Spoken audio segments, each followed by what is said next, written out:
Every tree that bringeth not forth good fruit is hewn down and cast into the fire, and cast into the fire, and cast into the fire. Every tree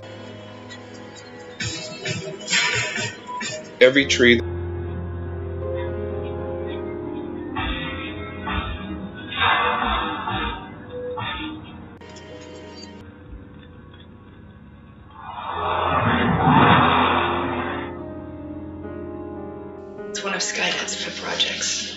So this is about traffic lights? Exactly. They flow from street to street at a particular speed and in a particular direction. It's a fiber optic network linking every street intersection to a data center in City Hall. Walk the block, wait for the signal, cross at the light. Over and over. Cameras, microphones, sensors. Right now it's only a pilot program, but it could grow statewide. Traffic. It's not about traffic, it's about information. It's about information. It's about information. So orderly. All day I can watch them and know with a great deal of certainty what they'll do at any given moment. Eyes and ears everywhere. A system that can watch you, track you everywhere you go. If the Turk is destined to become Skynet's brain, this software could be its nervous system. But they're not orderly, are they? Up close, any individual, who knows what they're going to do. Any one of them might dash across the street at the wrong time and get hit by a car. When you get up close, we never follow the rules. You give a computer a series of rules, and it will follow them. So those rules are superseded by other rules. Computers are obedient to a fault. Do you know what's extremely rare in the world of computers? Finding one that'll cross against the light. Cross against the light. Cross against the light.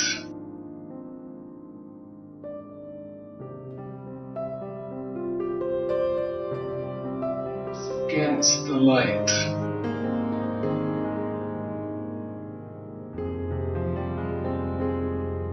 Against the light.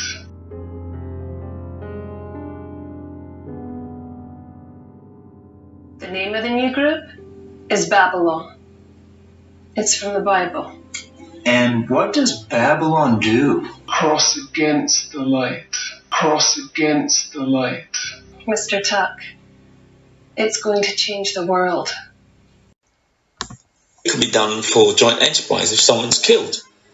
So that doctrine is not actually law. It is doctrine adopted by the courts. But it has an operational and tactical implication in terms of the Matrix. The Matrix wasn't around when I was in the Met. I retired 3 years ago. But the Matrix is primarily an enforcement tool to be more proactive, to target those who are committing the crimes. Unfortunately, when you cast the net very wide, you are bringing in people who are not necessarily involved in gangs. The London Matrix works like the Heat List in Chicago. Identify individuals, connect them, detect patterns in social networks, calculate the statistical possibilities. Score people, issue warnings, keep an eye out. Question: is there an algorithm targeting corporate crime? They sit there, they just wait, they just watch. They have unmarked cars on the block, and they post up on the side somewhere that can't be seen, or they'll have officers on foot in plain clothes to watch what we're doing, like walk around the area, see what's going on and that. They know who you chill around, they know who you're around, they know what you do because they're watching, you know what I'm saying? Not really, you can't really escape it.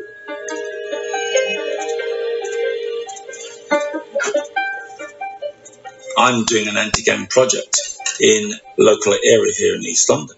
I have clients who are saying, I have never been involved in a gang. But the real issue is the subjectivity to get people on the criminal intelligence system, the criminal system, and then how that then goes into the matrix. to then associate people in certain gangs, which are questionable. So the thing is, who's checking the data entry? Who's checking those officers who commit those data entries? If you tell them I'm not in the gang, they'll ask you, what community are you from? Oh, I'm from the Austin community. Okay, those are body snatchers over there. Those are four-corner hustlers. You a folk. How can you tell me what I am? Because of my address, because of where I stay. That's probably where I can only afford to live. That makes no sense. I just honestly believe they got a job to do it and they want to do it. If they got to breed crime, if they got to make criminals, if they got to sit here and convince you that you're a criminal and provoke you to do it, they'll do it. Actually, I had a friend killed a couple weeks prior to that.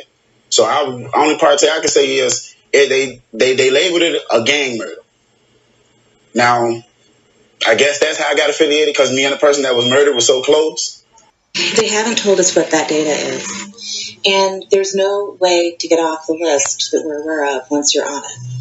So that's scary to a lot of people. It's frightening to not know how the list is created or to be able to get off of it on the back end. And they can say that, we're using math, we're using science as a way to do it. Math and science aren't always right.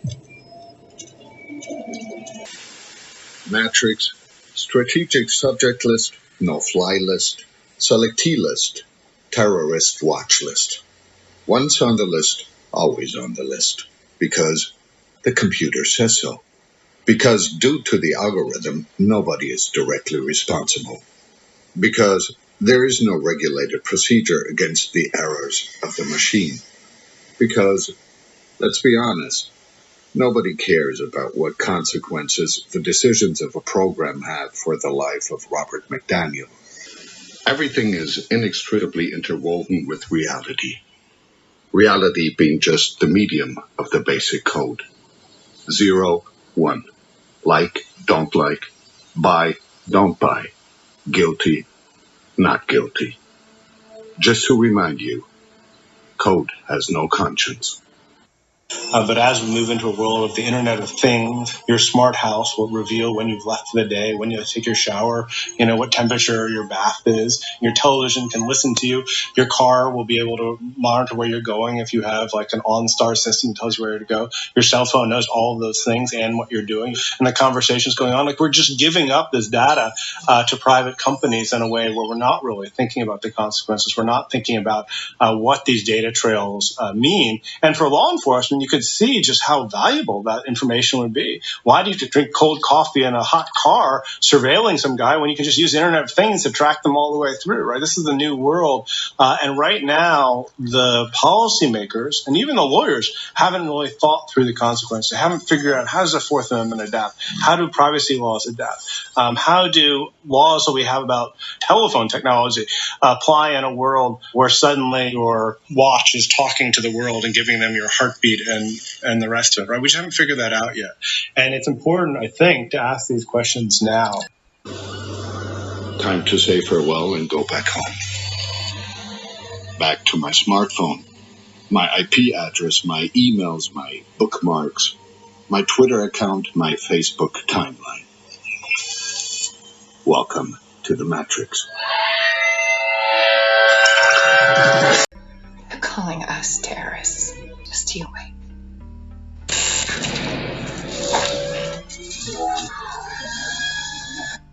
You set off a bomb in my town for God knows what reason. Your town?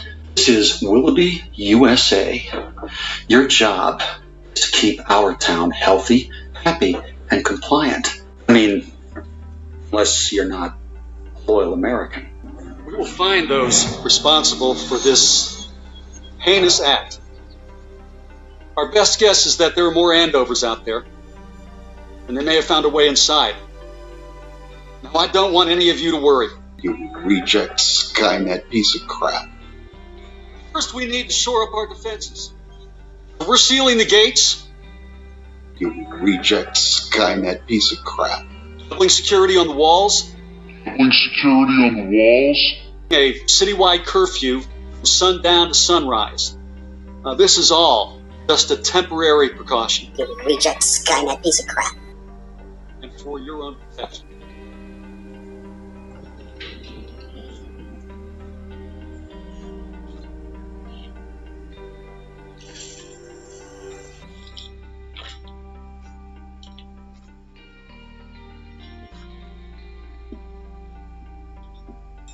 Your boss has really nice taste.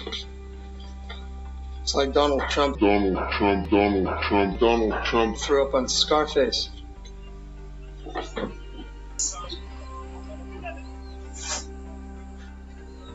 Some wall.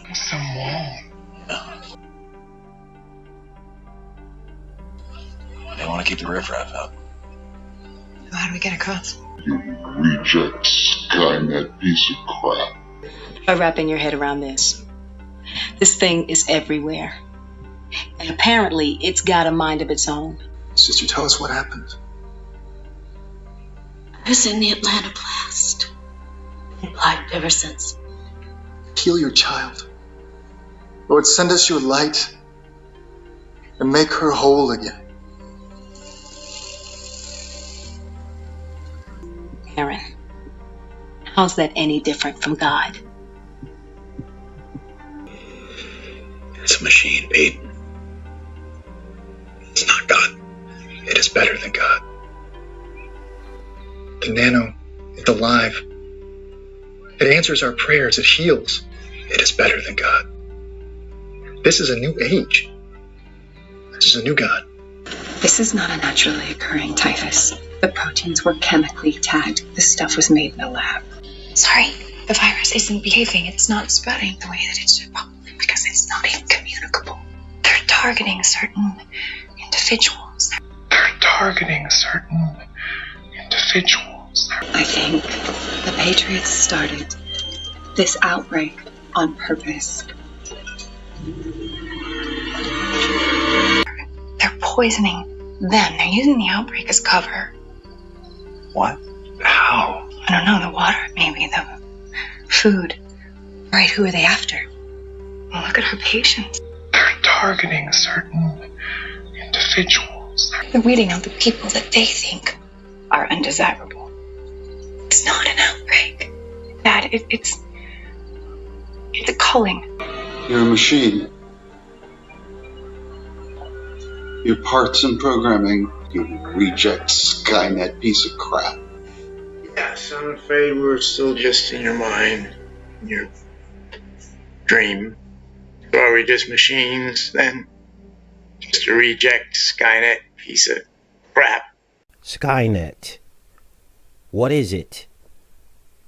And how does it fit into the biblical prophecy of peace and security and then the end coming?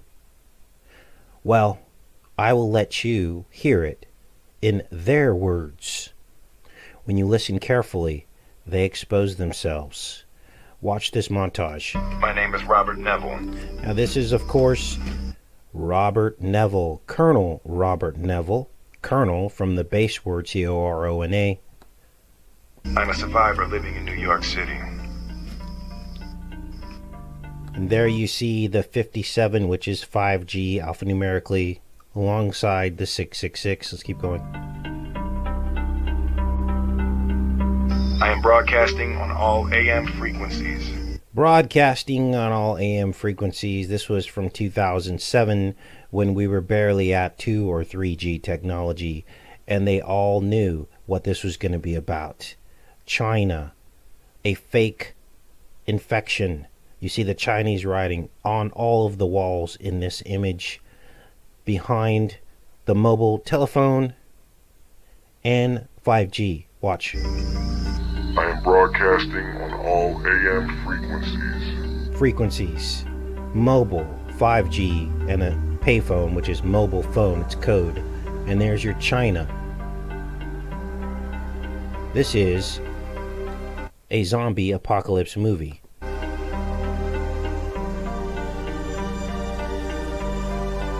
I will be at the South Street Seaport every day at midday. South Street Seaport. That is Pier 17. 17 is Q.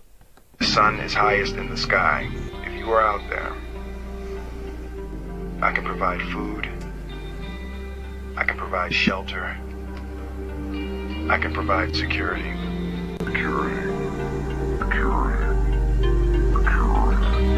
Food, shelter, security. That is code for quarantine, which is exactly what the National Guard is going to be up to. Providing food, shelter, and security. This is Ready Player One. The novel came out a long time ago, 2011 to be exact. And in it, one of the main storylines is Anorak's Almanac. When you just so happen to spell that backwards, you guys can see what's on your screen. James Donovan Holliday, aka Anorak, the creator of Oasis, a big fan of 1980s culture, Holliday had announced in his will his plans to leave his entire fortune to whomever can find his Easter egg that he had hidden in Oasis. Well, that's what we're doing now.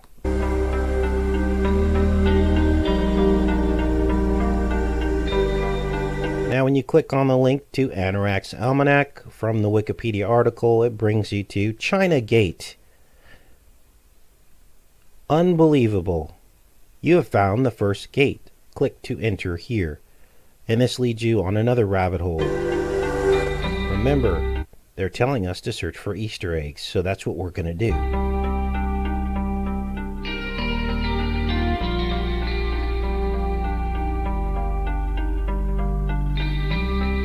It takes you here to the stacks, which is basically where people are quarantined and not allowed to leave their house, and everybody's in the virtual reality world, which is what's happening right now, as they force children to stay home from school, people to work from home in the virtual world, etc., etc., etc.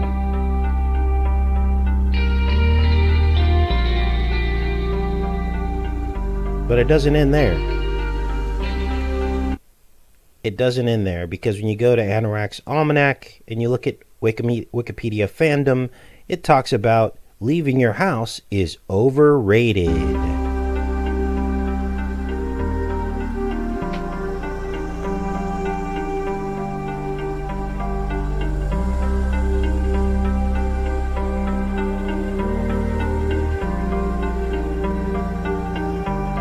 And lo and behold, it's chapter 17, another Q.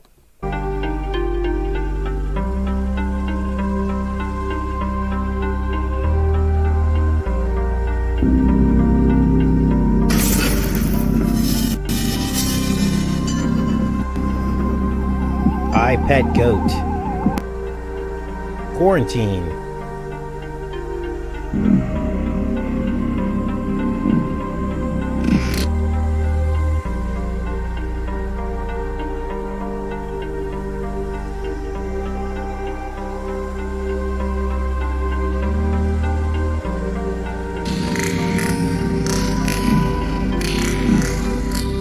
Five-pointed star.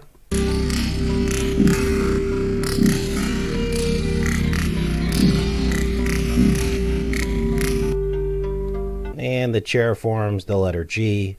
That's 5G. Again, this was in 2012. We were at the end of 3G and moving into 4G.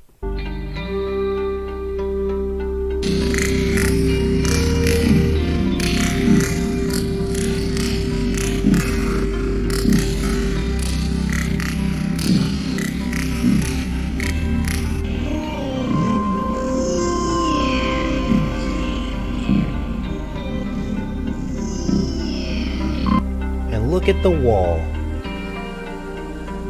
because that is called a scalar vector.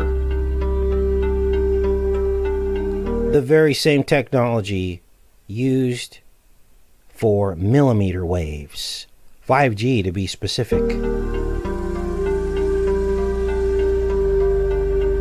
Vector fields.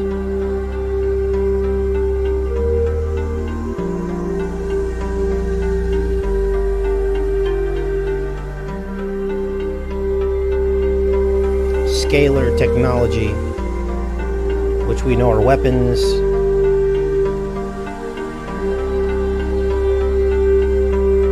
This millimeter wave tests and instrumentation paper published in 1991 and talks all about scalar vectors as it relates to 5G millimeter waves.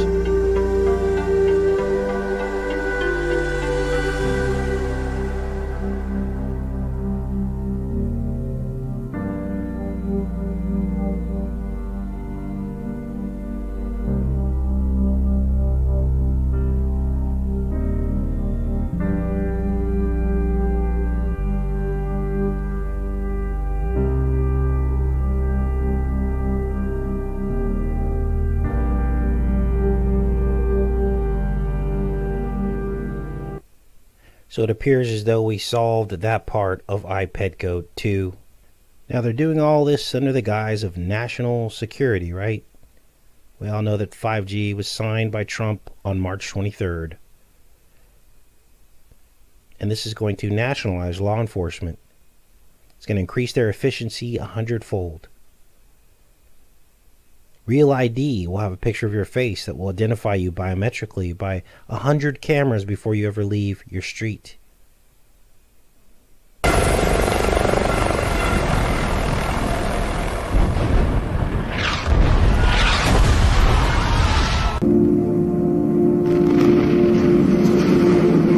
And of course, that was Colonel, C-O-R-O-N-A, Robert Neville from I Am Legend. And this is Dark Knight Rises, of which Trump Tower was filmed.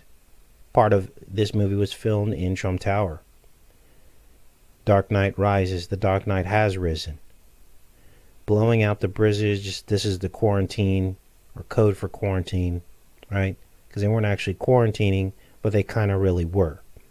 And the masked villain in the Dark Knight Rises was telling everyone to stay put. Everyone to just stay in their homes. They were locked on Manhattan Island. Let's keep going.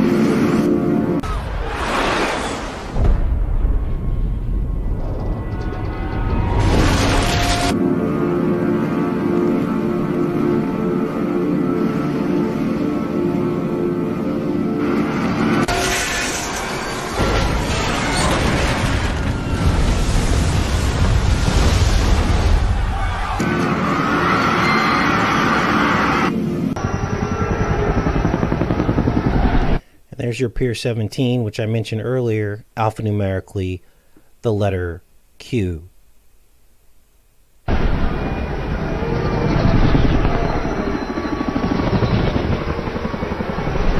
Q put all the patriots to sleep and told them to trust the plan. There's another Q.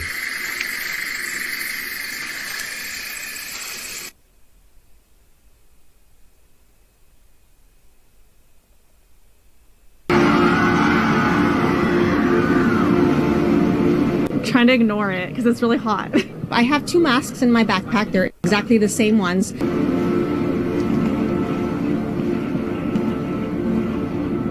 So I think I'm going to see how it goes and how I feel when I get on the plane. What I understand, these masks don't do much good.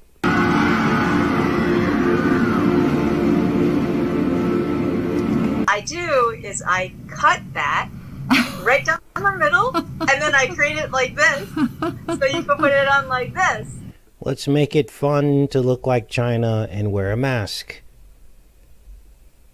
Somebody told me that Bane's mask was injected with nitric oxide. Just so happens to be the new treatment for this disease.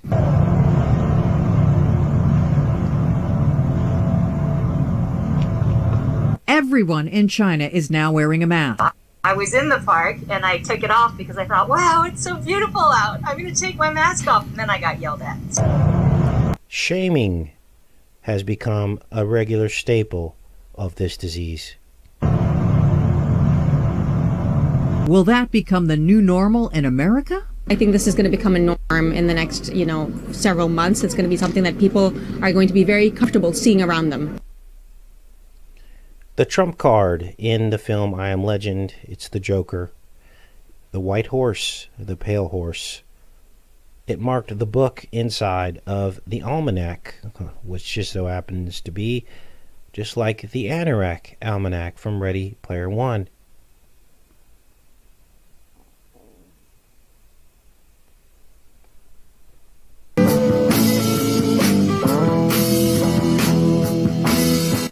new show called Devs. It's all about an artificial intelligence which can predict the future and look back into the past with very high accuracy to see events played out on a video screen. Listen to what they have to say about China. This finished filming in 2018, and it just aired weeks ago. And there in the opening title sequence, you see what you see on your screen. You're good. Let's talk. So, my problem is I have to contain a very complex situation, but the situation is refusing to be contained. Sounds like a quarantine. It's cascading. Once a cascade starts, the impulse is to panic. You feel like you're standing in front of an avalanche. But I'm not panicking. I'll tell you why. Long ago, I was about your age, maybe a little older. I was in the CIA. I was based in Hong Kong. We were working toward what we called the American century. The Soviet Union had collapsed. Europe was nicely weak and stable. 21st century was going to be all for the stars and stripes. Things seemed to be going pretty well. And on my beat, a popular uprising had started on mainland China. The focus point was Beijing. My bureau chief called us into his office and said, China was finished. Whatever the government did wouldn't make a difference. That hundreds of thousands of demonstrators had occupied Tiananmen Square. Protests would spread across the country. The system would collapse. The tipping point was reached. The cascade was unstoppable. Sound familiar? Yellow Vest movement cascading across the world. They needed to contain it. You know what happened next? 100,000 fines were sent out to the French people for being out on the street.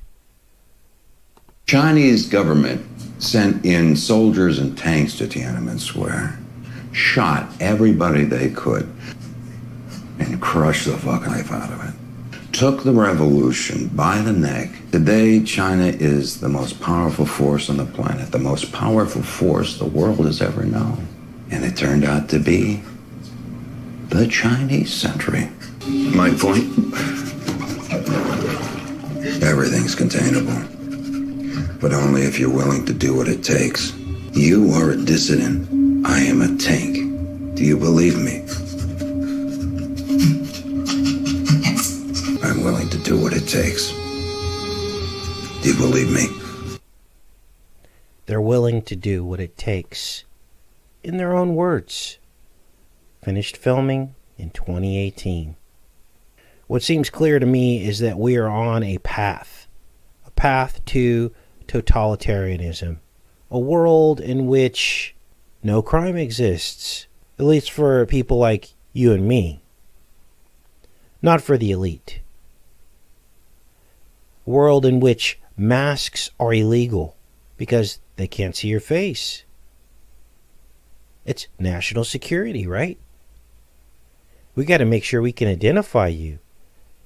It's all going to be about identification and public health and safety, right? Because if they can't see you and identify you and know if you've had your VCs yet, then you become a threat to national security. Am I right? You'll be fined on sight for not honoring quarantine laws and curfews under national security. There will be seamless data and instant information. Drone swarms like the Locust Army. And once cash is gone, the government will have 100% efficiency in collecting taxes on every source of income imaginable. That's where all of this is headed. And soon they'll be able to claim that crime has become extinct. They'll say that with our new system of Skynet, it will be impossible for anybody to get away with crime. And if they do commit a crime, we will have 100% ability to find who did it and crush them. Now, it sounds great now, until they start passing laws that you don't agree with. That is when you will feel this. And all the people out there saying, I don't do anything wrong, so what does it matter to me? I would love a world with less crime in it. All the people saying that, as soon as these draconian laws start being put into place, because the only thing holding them back from passing more and worse laws is that they either, one, can't enforce it, or two, they know that people have a way out of that law and they're afraid of revolt. But once Skynet is fully in place, there won't be a way to revolt. That's when they'll just go, okay, I gotcha. We're going to do whatever we want now. So I put together this flowchart, I guess you can call it, to look at all the different elements of Skynet and how they will be able to claim 100% worldwide peace and security. And the cover for this is this disease. That's the cover. This is what they're using to claim that they need to do all this, right? Let me get this in focus here so you guys can see this.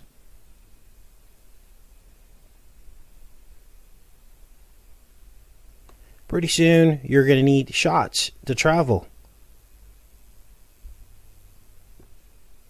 This is where it's all headed. So, let's look at some of these elements. I'm going to zoom in on this a bit. Peace and security, Skynet. Let's start over here on the left. Cash has already become extinct, or is heading that way. They're not going to reverse this. These restaurants aren't going to start taking cash again. Okay? And they're going to claim that this is going to eliminate all financial crimes, all black market transactions. They'll have 100% control and enforcement of tax collection, fines, tickets, except for the elite, of course. They've already proven that they don't pay taxes, and two, they're corrupt. In order to have this happen, 5G has to be in place. As you'll see later in this flowchart, 5G is the spine, it is the backbone, it is the network that will enable everything we're going to talk about today, because everything is going to be real time. Okay? Right now, they don't have the bandwidth to make everything real time, but 5G will enable that. And 5G is just the beginning. 6G and 7G will make basically an iron fence all around you, just like you saw in iPad Go 2. Let's look at the health aspect of this. VCs, quote unquote, health will become the new mechanism for control. Okay? They'll claim national security under health. And now you are starting to see outside the silo the logical progression of this control across both sides of the aisles. Both presidents, all presidents, have been pushing forward to this. Who put in electronic medical records? That was Obama. What was he preparing for? He was preparing for this. Trump is here to play cleanup hitter and tie it up in one nice pretty bow, and all the patriots are asleep. Your health will become your key to accessing society, and VCs will be a major component to ensure, quote unquote, public health. And all the wrongful deaths out there, you know how like they're giving us medicines that kill us? They'll be hidden through total media control. No one will be able to speak out and say that they were VC damaged or anything like that. The media will just have total and complete control because what's your option? You can't speak out because of what we're going to talk about next. An electronic database will track compliance in real time. In other words, they'll pull up your electronic medical record instantaneously and see if you are clear for travel or to move about the country or to go to work or whatever else it is you want to do. Enter a daycare facility, enter a senior home to see your grandparent, whatever the case may be. Now, how are they going to enforce all this without the world going bananas? Well, that would be internet security. And that's just a euphemism for censorship of all publications that threaten national security. Those who influence and deter people away from lawful activities will be scrubbed from the internet in real time. Again, 5G is necessary for that. Now, a particular country is written into American law to help with internet security. And I can't even name that country because people that I've helped build their channels by recommending their channel, despite many of you saying, Casey, why are you sending us to a channel that doesn't even believe in Christ? Stab me in the back. I'm still pulling the knife out. You guys asked me, Casey, why don't you work with more channels? This is why. And the very fact that I can't even tell you the name of the country that's working with the United States internet security tells you everything you need to know about the people that are in control of that country. I'm not talking about a race of people. I'm talking about the people that are in control of that country. The synagogue of Satan, which Jesus spoke about. If you don't believe in Jesus, you'll never understand that. Next aspect of this, drone patrol. We've been talking about this too. 5G dependent patrol technology. Same stuff they're practicing over in the Middle East, right? They've been practicing this for the last 20 years. They'll employ this facial recognition, and this will render 100% enforcement efficiency for us, not them. They get turned off. They don't have to be in this grid, but you and I will. The elite, again, those in control, will do whatever they want to do and never get caught for it. And biometrics will link you to your national ID instantaneously. And law enforcement will be deployed immediately. They will be working at 100% efficiency. And when I say 100% efficiency, I'm talking about instead of sending people out to patrol and wasting lots and lots of time patrolling, which is basically what most law enforcement does. They spend the majority of their time on patrol. That will all be gone, and they'll just get a signal. I mean, they'll be out there in a wide grid in most likely places where a crime will occur. This is already happening in the UK. In fact, they named their enforcement arm Skynet after the Terminator franchise. And so they are in this holding pattern, but they're not out driving around, wasting fuel, putting miles on cars. They're just sitting there, waiting for you not to pay your taxes.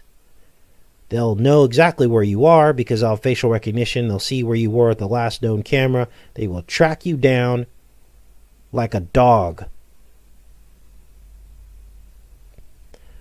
Now let's talk about the backbone of all this, 5G.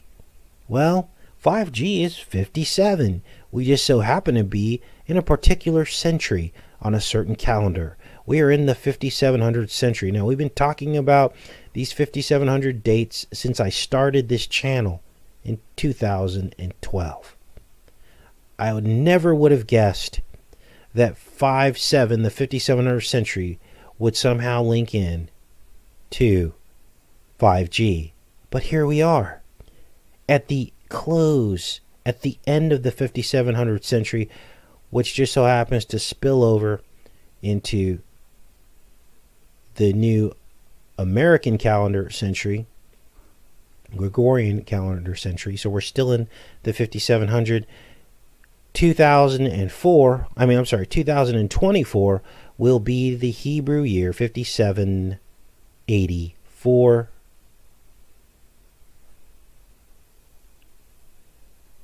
Trump is on 57th Street, and his Trump Tower is laid out like cell phone signal bars. 5G will be the backbone of the internet. It is necessary to drive the engine for complete and total control. We're secretly working towards being like China while pretending to oppose it. Right-left paradigm. Probably as we speak, when all of us are being told to stay home, they might even be testing out these self-driving cars. We're going to get to that as well. That will be part of the peace and security deal. Self-driving cars. Who is the human force that's going to enforce all this? Well, they're going to need a lot of foot soldiers, right?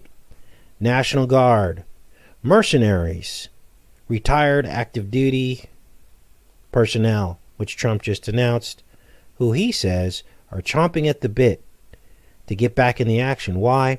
Because those poor men and women have been obliterated. Many of them woke up to the lie. One particular fellow who tried to make a film about it called Gray State came straight out and said, it's a lie. They couldn't let him live very long.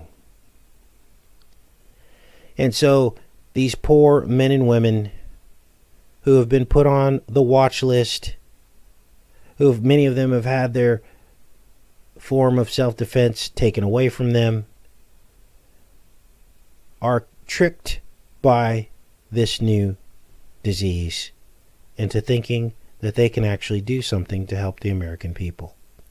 And instead, they will become the enforcers. Let's look at transportation. 5G will enable self-driving cars that the government will claim can reduce traffic deaths by 99%. This is just a scenario, but this is what they're going to say, right? This is part of the peace and security deal.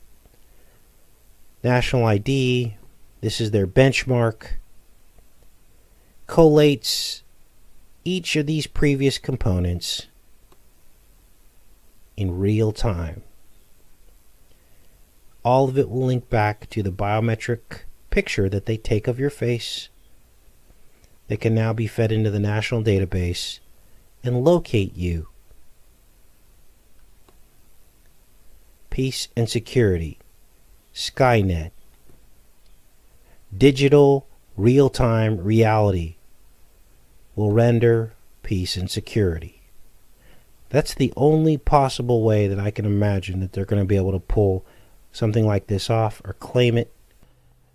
Today's show is about a lights out scenario and what we may have to do one day to survive. Now, the Bible talks about days of darkness. We do know will be a lights out scenario eventually. We know this is coming. We don't know for how long. We don't know if days mean literal days or years. We just don't know. But we do know is it's going to happen. That they've been preparing us and programming us for all of this for decades in entertainment media. They've been showing us, fictionalizing the truth throughout the last several decades of this type of scenario happening.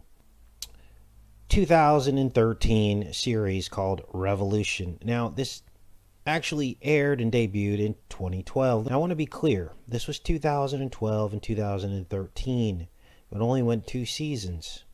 And what it does is it outlines the current agenda that is currently underway for the completion of Skynet under the Trump administration.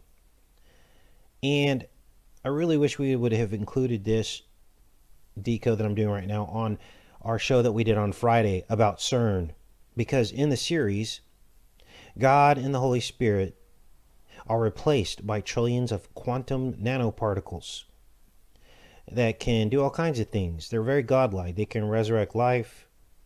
They can view all of creation at one time. They kind of resemble like fireflies. And they can even cause people to spontaneously combust with just a single thought. Believe it or not, this is the goal of Cern. Cern is basically the central CPU of the hive mind, of the internet, and they want to replace God. They want to be the omniscient power, to be all-knowing and all-seeing.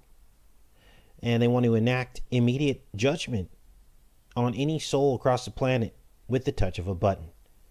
And this is what we call Skynet. Now, if you haven't seen the videos that we've done on Skynet, take a look. Other channels are finally starting to talk about this threat. This is very serious because nothing else matters. All this exposing of all this stuff will be for naught once Skynet is in place, because they'll be able to control everything. They'll be able to censor things real time. Once this network is in place, 5G, 6G and beyond, once they have the computing power to close all the loops, the financial systems, everything. When I talk about financial systems, I'm not talking about, the financial crash. What I'm talking about is control of the financial system. So there are no more loopholes. There won't be any more offshore accounts, except for the elite, right? There won't be any more not paying your taxes. Everything, the whole loop will be tied up. And it will be impossible to defy the beast. And the beast will force you into doing things you don't want to do. Things you don't agree should be lawful, that you used to be able to just do. Now you won't be able to do them, because there will be complete and total digital artificial intelligence domination across the planet. You'll be forced into compliance. And if you don't, you'll face heavy fines, and you'll be faced with a choice. Do I want to lose my liberty? Do I want to lose my freedom? Do I want to lose my money in order to defy? And many people will just simply give in, because they don't want to lose. They don't want to go to jail. They don't want to lose their money by having to pay fines. And this is where it's all headed, you guys.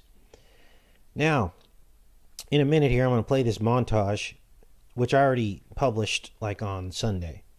Many of you have seen it, but we're going to break it down scene by scene. They even actually mentioned Trump's name. Now, remember, this was in 2013 when the episode that I'm going to show you mentions Trump's name. They mention the wall that Trump's talking about. Now, put yourself back in 2013. I had a fledgling YouTube channel, maybe 10,000 subscribers or so. We were talking about everything else except Trump becoming president of the United States and building a wall. Nobody was talking about that back then, because Obama was in power. And Obama wasn't really talking about a wall. They even have in this series fake outbreaks, and there are several problem reaction solution scenarios.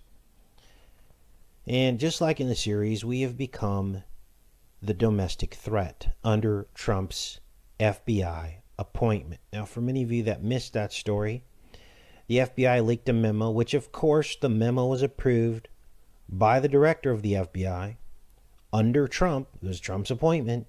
So, people can do smoke and mirrors all day and say, oh, that's the deep state. No, it was his appointment. And Trump never retracted that leaked memo. He never tweeted and said that wasn't my directive. He never said that. So it's approved by his appointment.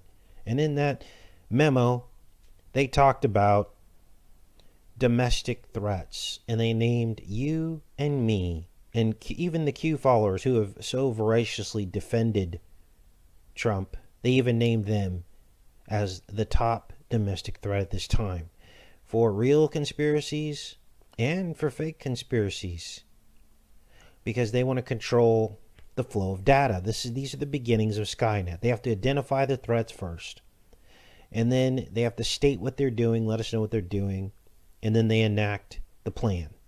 Okay, trust the plan? Well, you're trusting a plan that's going to put you in a prison. So we're going to break this down in simple terms so that you guys can understand the programming.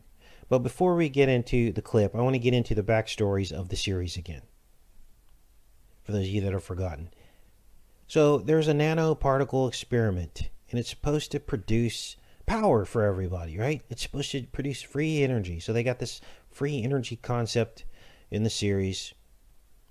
But instead, it backfires, and it causes all the power to go out around the world. And the reason why this happens is because these nanoparticles begin replicating out of control, and they basically block power. That's what they do. They absorb it all, which in turn blocks it, right? So there's no power. So immediately everybody's forced into a pre-colonial dystopia where there's horse-drawn carriages, bows and arrows and swords. Now, I almost didn't watch this series because I'm really not into westerns.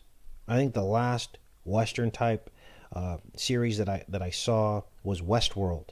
And if you haven't seen that series, that's also an eye-opener into transhumanism and where they want to take the future. And even Westworld was a little bit too Western for me. I'm not into the gunslinging and all that stuff. It just really doesn't appeal to me. But I powered through it, and there was enough stuff in there to where I could show you guys the pre-programming and where all this is headed. But Revolution's a little different. You don't get the Western feeling behind it. So it's a little easier to watch. Now series was by J.J. Abrams, which of course, didn't he do Lost? And it's kind of got the same feel as Lost, right? This TV series Lost. So, in the series, the strong survive by stockpiling as many arms of fire, we have to call them, right? Because we can't even say that word anymore on YouTube, as they can. So those who have the most arms of fire get to make the rules, right? And so the fear that they're pushing in the series is twofold. It's one of fear of anarchy, like fear of what would happen if there was no government, and what would happen if anarchy ensued, right? So that's how they get you to fear challenging government power, okay? Because they go, oh, well, if we all just turn on the government and don't go by the rules, then if there's no rule of law, then what is there? There's this big white elephant in the room, and everyone's in fear of what could happen. The weak would be overcome and overtaken, and so on and so forth. Which, you know what? I'm starting to wonder if that would happen, because they've programmed people into so much evil and shortage. Even though if you think back, there really was no government. Think about the Wild West. There weren't there were some genocides, but most of that happened against the Indians. But people weren't just running around killing each other and taking each other's stuff. There was an unspoken law, and there was also faith. A lot of people had faith, and they were worried about what God would think if they did certain things. Well, now that the enemy has removed faith, yes, if the country descended into anarchy, it would probably be a very, very, very bad thing. And I think everybody knows it. You look at the comment sections of even videos, and you see how people behave, and then you have to wonder, but government is not the answer.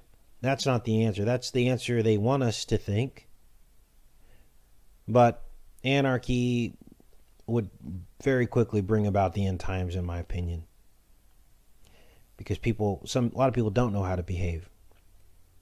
But I do believe in a perfect world, you can have law and order with no government, like people did before governments existed.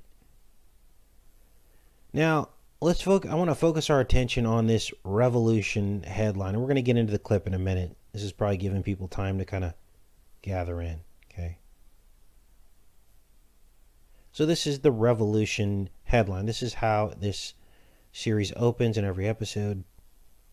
And it starts by the word R, the letters RE are not on, or the letter R actually is removed, and evolution flashes.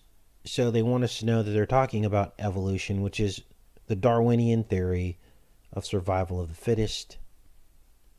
And then they showcase, of course, the on and off button here, and which you also see in the border of the live show today. I wanted to show you guys the on and off button. Now, why am I talking about the on and off buttons?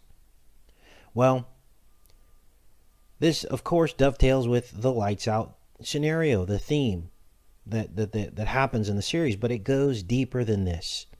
We did a video explaining what the on and off buttons really mean. It's about the I's and the O's. You see, on and off is the most basic programming in computer language. And even the most complex programming comes from this concept of either something being turned on or turned off. So with the letters I and O, you can create actually images, 2D images, okay, of anything. Shades of gray, you can create shades of gray by placing I's and O's on a screen, and from very far away, an image appears. You can then program that to take on a color or a shade of a color. This is the basic foundation for all programming language as well as artificial intelligence. So this dovetails right into what the series is all about. The artificial intelligence takes over. And these I's and O's become the building blocks of everything unnatural in this reality. It is the beast. The beast, and it's weird because the word beast sounds like something natural, but really it becomes the unnatural. Now, this is where things get a little spooky. There's an I and an O on Saturn. It's the I of the storm and the O of the rings. And a salutation was spoken during the festival of Saturnalia. They would sing Io, Io, Io. Now this was 1,000 years before telescopes could accurately make out the eye of the storm or the rings on Saturn. So how did they know? I believe it was a supernatural revelation by the enemy himself of things to come. Now I have a few videos on Saturnalia, as well as the on and off button, the power button. If you want to dig deeper into the subject, you just have to come to my channel and take a look. So let's get into this clip. They're calling us terrorists. Just you wait. So there's the evolution graphic there. And as I said, we are the new domestic threat. The ones that do not believe in what they're calling us are the patriots and the rule of law and this whole fake psyop that's going on right now with government, okay?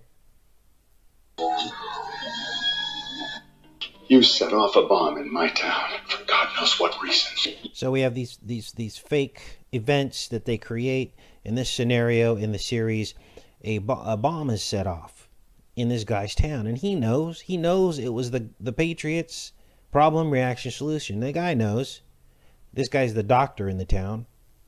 He realizes that they set off this bomb to basically enact more laws. Now, this series went for 2 seasons and it was abruptly ended, even though it was very successful. Your town? This is Willoughby, USA. Your job is to keep our town healthy, happy, and compliant. I mean, unless you're not a loyal American. We will find those responsible. And again, they give you 2 options. Either you're a loyal American or you're not. You see the Hegelian dialectic there. They don't give you any middle area like, okay, I'm an American citizen.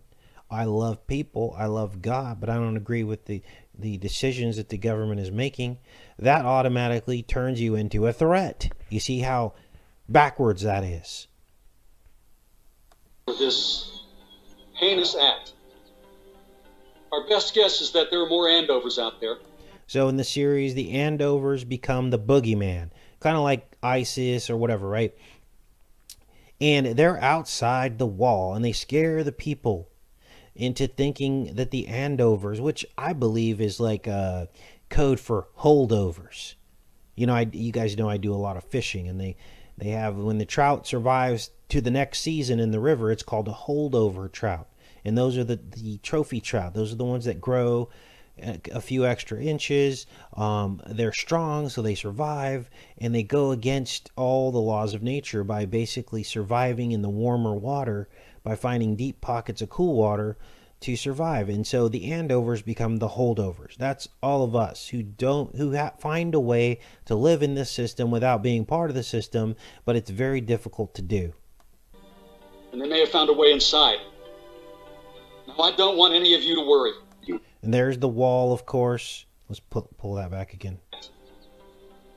Our best guess is that there are more andovers out there, and they may have found a way inside.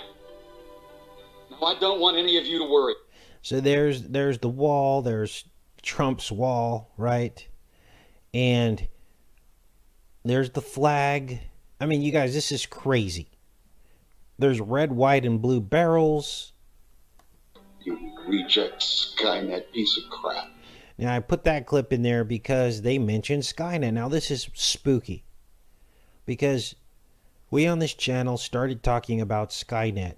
We did videos months ago talking about how Skynet is real, the Terminator scenario, which artificial intelligence finally can run itself and it will become self-aware and basically start to enact law enforcement, judgment, jury, and everything else onto the American public. It's a network of cameras, artificial intelligence control that can think for itself, anticipate threats, incorporate pre-crime, and all these things. And we began talking about this concept and how it was really happening. And like I said, other channels are picking it up, and I'm really happy about that because this needs to be talked about. This is the threat to us, okay? Anyone who thinks outside of the mainstream scenario, the mainstream agenda. So, let's keep going. First, we need to shore up our defenses. We're sealing the gates. You reject Skynet piece of crap.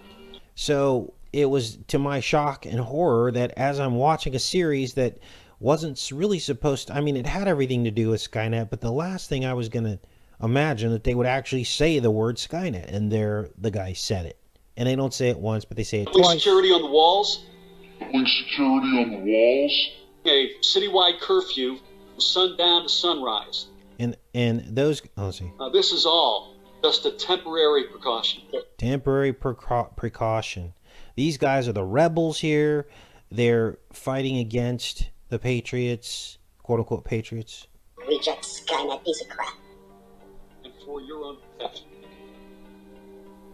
Now, this scene I put in here because these illuminated ones actually feed off of the milk of human sacrifice. This is no different than what happened in the Bible. The Bible talks about this. It says, do not sacrifice your children on Molech in the fire. And it's no different today. And this guy, he's the evil guy. And of course, they show the pyramid and the all-seeing eye right there. And it's prominent throughout the series because these are the people behind the quote-unquote patriots who are really evil and trying to enact control over the United States. And they actually orchestrated the whole lights out scenario. They did it on purpose. They helped the nanoparticles become self-aware so that they could then reset the government, right? And the illuminated ones are the ones behind it. And the guy, the bad guy, has a brain tumor. So he's got to inject this milky substance. This is the milk of human sacrifice. Let's keep playing this. There he is with the syringe, and this milk-like substance is supposed to be treating his tumor, brain tumor, which is symbolic of his dark side pineal gland. What are you talking about, Casey? Well, Christ said, the eye is the lamp of the body. And if your eye is single, your whole body will be full of light. If your eye is dark, how much more so will your body be full of darkness? Now, I paraphrase that, but you should go back and look at that scripture in all the different versions of the Bible. See how they've changed it up. And actually think about what that means, your eye being single. It's our connection, it's our antenna to God.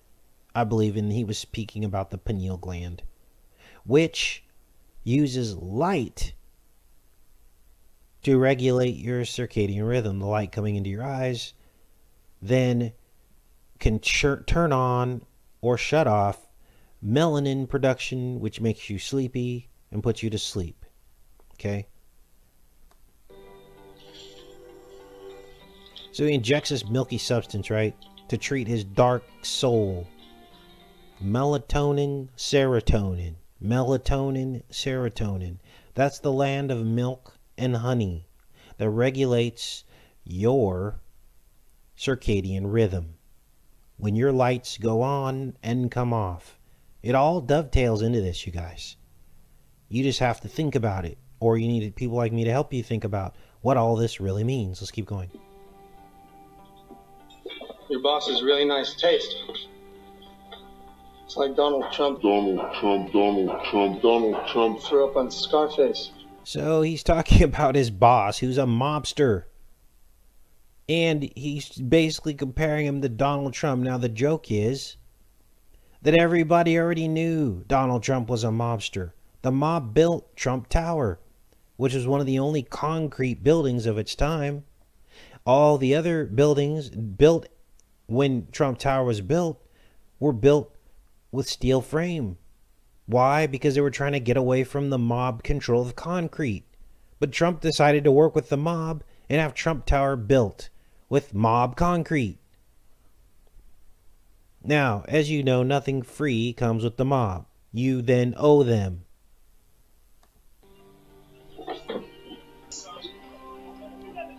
So the plan was in place in 2013 to create a fake patriot in Donald Trump, creating credibility by vigorously opposing him from the left. That's where Trump gets his credibility. If you ask any person who's a Trump believer, they'll say, well, he has to be good. Why? Because the left hates him so much. Well, that's called the right-left paradigm. The Hegelian dialectic. That's exactly what they want you to think.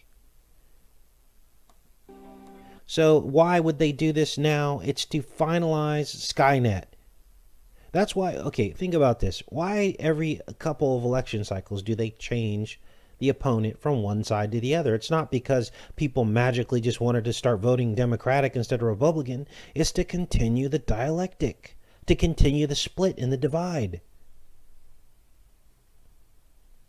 Why couldn't one party finally dominate for decades at a time? It would never has happened because they have to create both sides. And now they need time to finalize Skynet and complete world domination. Some wall. And there's the wall. They want to keep the riffraff out. How do we get across?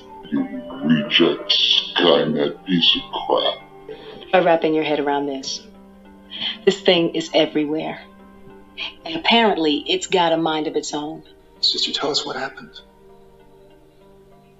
I was in the Atlanta blast. Been blind ever since. Heal your child. Lord, send us your light and make her whole again.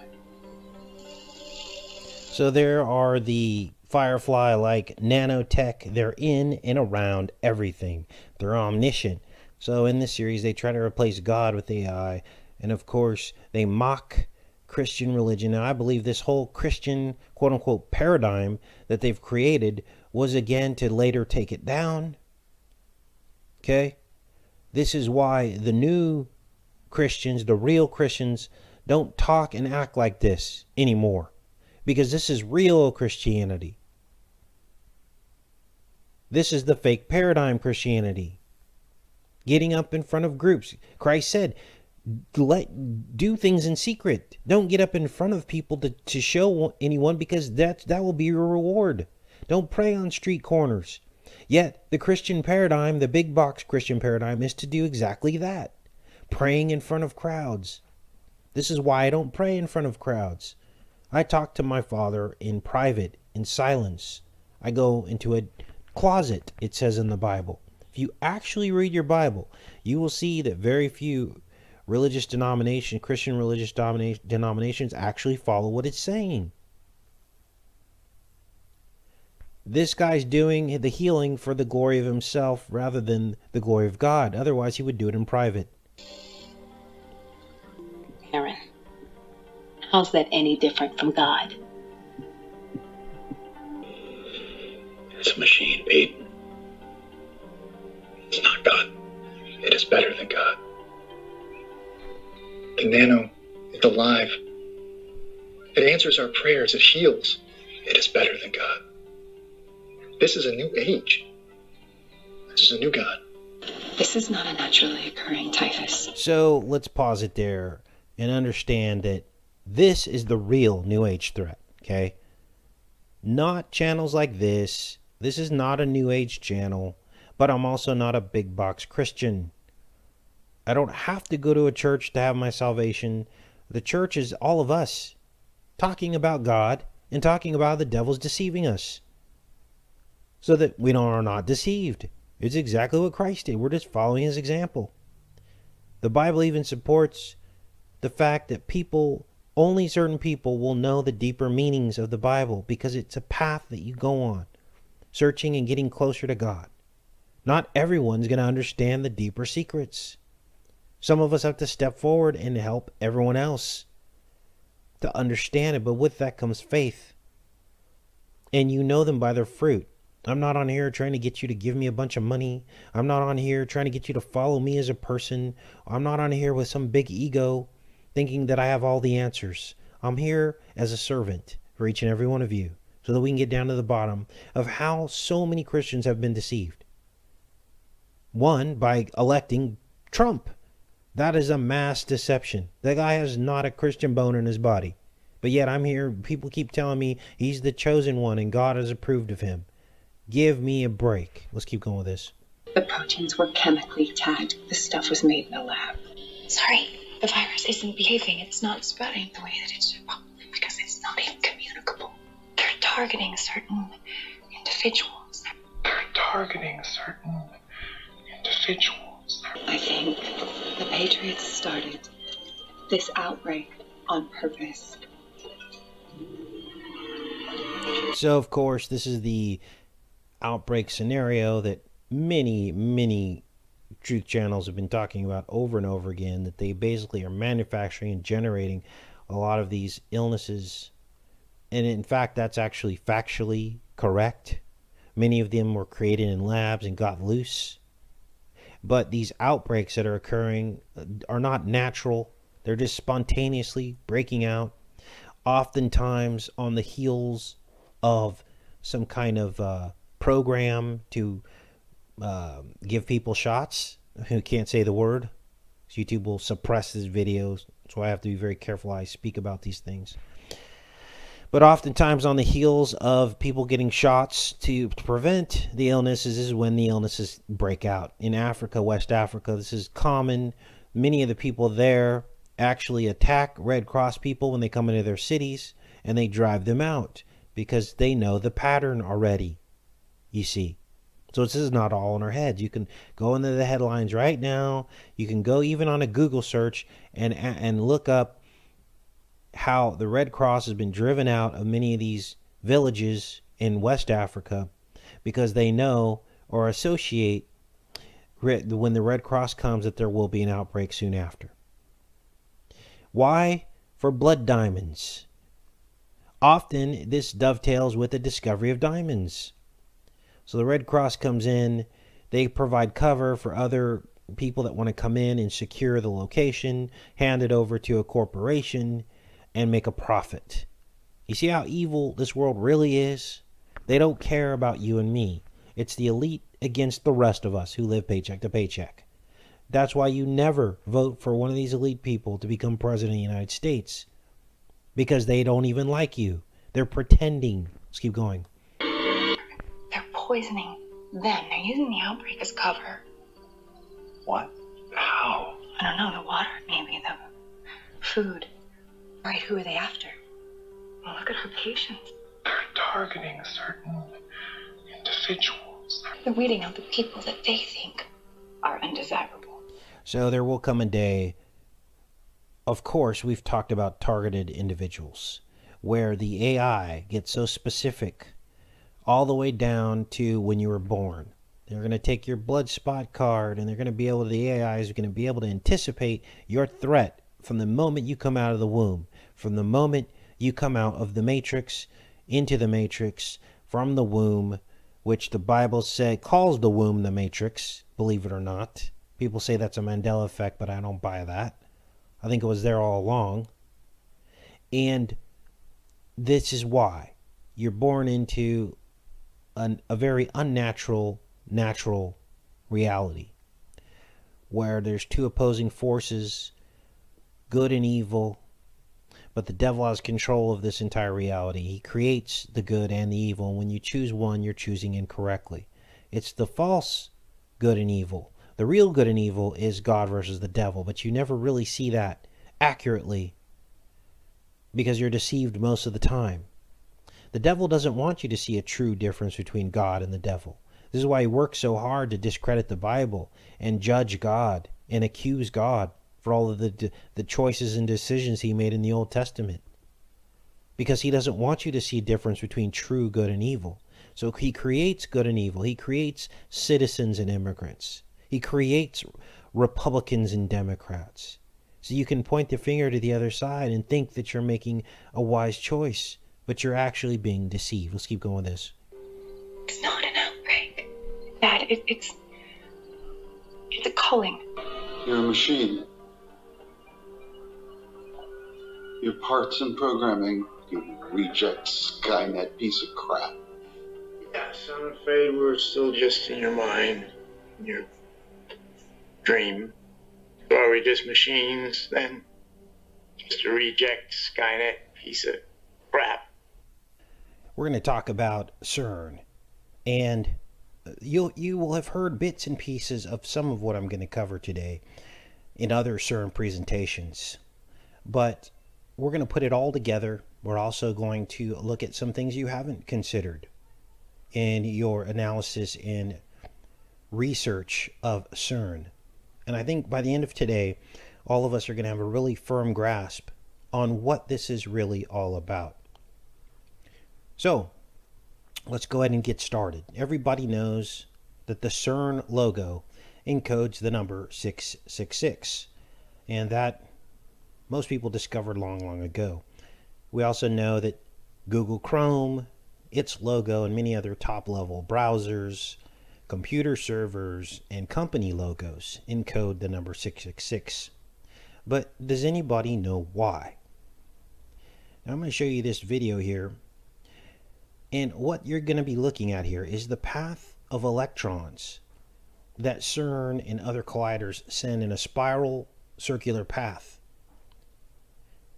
And as you're looking at this, what you're going to notice is that in the very makeup of the super collider, you're going to be seeing the numbers 6, 6, and 6. Now I've got this in high speed, of course. They're showing the mechanism by which they accelerate these particles in the circular path. They go in and out of smaller colliders that spin them up faster and faster, as you can see here. And then they jump to bigger colliders. And there's one 6 there, there's a second 6 there, and of course a third 6 as it leaves that and goes into the Large Hadron Collider. Now, as far as I know, I hadn't heard of too many people have realized this yet, that the actual number of 666 is encoded in the path of electrons. Now, let's keep going with this, because this is where things really get interesting.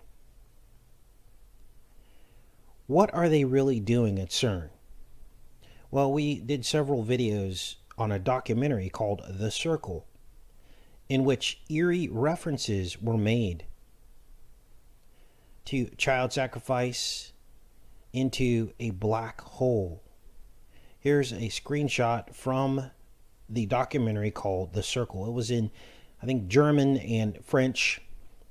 Someone found the subtitles. We were able to decode that. And if you do a search on my channel for the word Cern, you'll find videos like this in the work that we've done on Cern. The documentary showcases a dream in which a school bus is engulfed by a black hole. Here's the image here. And there are also hints at like time slippage as well. They show a person on the bus and their face is like morphing as if it was slipping in time. So we decoded that film called The Circle, and that was one of the most cryptic decodes I've ever done, because what it showcases are the people that live above the circle, the people that live above the Large Hadron Collider. And you see that they're pretty evenly split.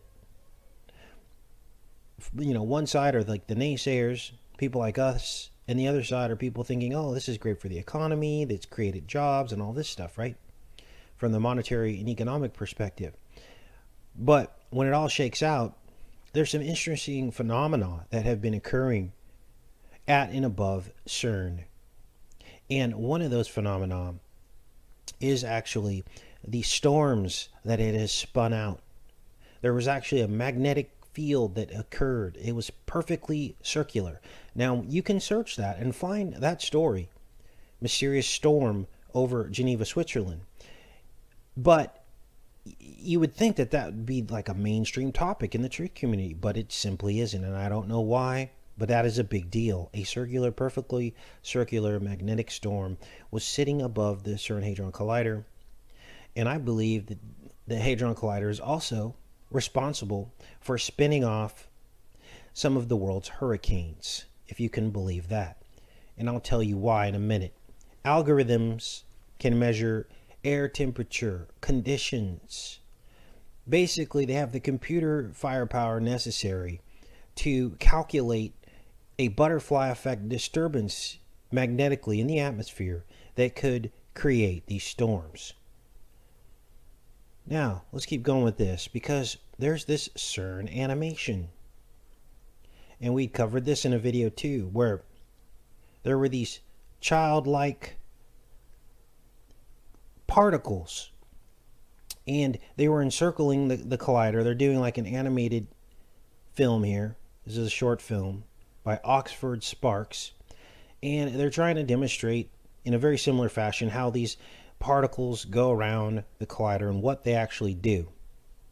And here in the actual animation, they say the whole world appreciates the sacrifice you are making, and this this character here makes this face like, wow, I'm being sacrificed. And this is exactly the very foundation of what's going on. This has always been what's going on since the foundation of evil, all the way back to the biblical Molech in the Old Testament, and today is no different. So what is this really all about? Well, all the evidence points to something far more sinister happening at CERN, other than particle physics. This is the first computer ever developed, a computer network, and it was at CERN. This was the birthplace of the World Wide Web. It'll be the birthplace, and it will be the end. And I'll explain that a little bit later in this live show as well. But this is the next computer, and it's described here as a workstation computer that was developed, marketed, and sold by Next Inc. It was introduced in October 88, so there's your 88 number, which also signifies 2 Hadron Colliders, the Ouroboros, and all of that, and we'll get into that later in the show as well. And it was designed here, and they mentioned CERN as the launch of this particular computer. And what you're going to notice is that this is a cube, a black cube.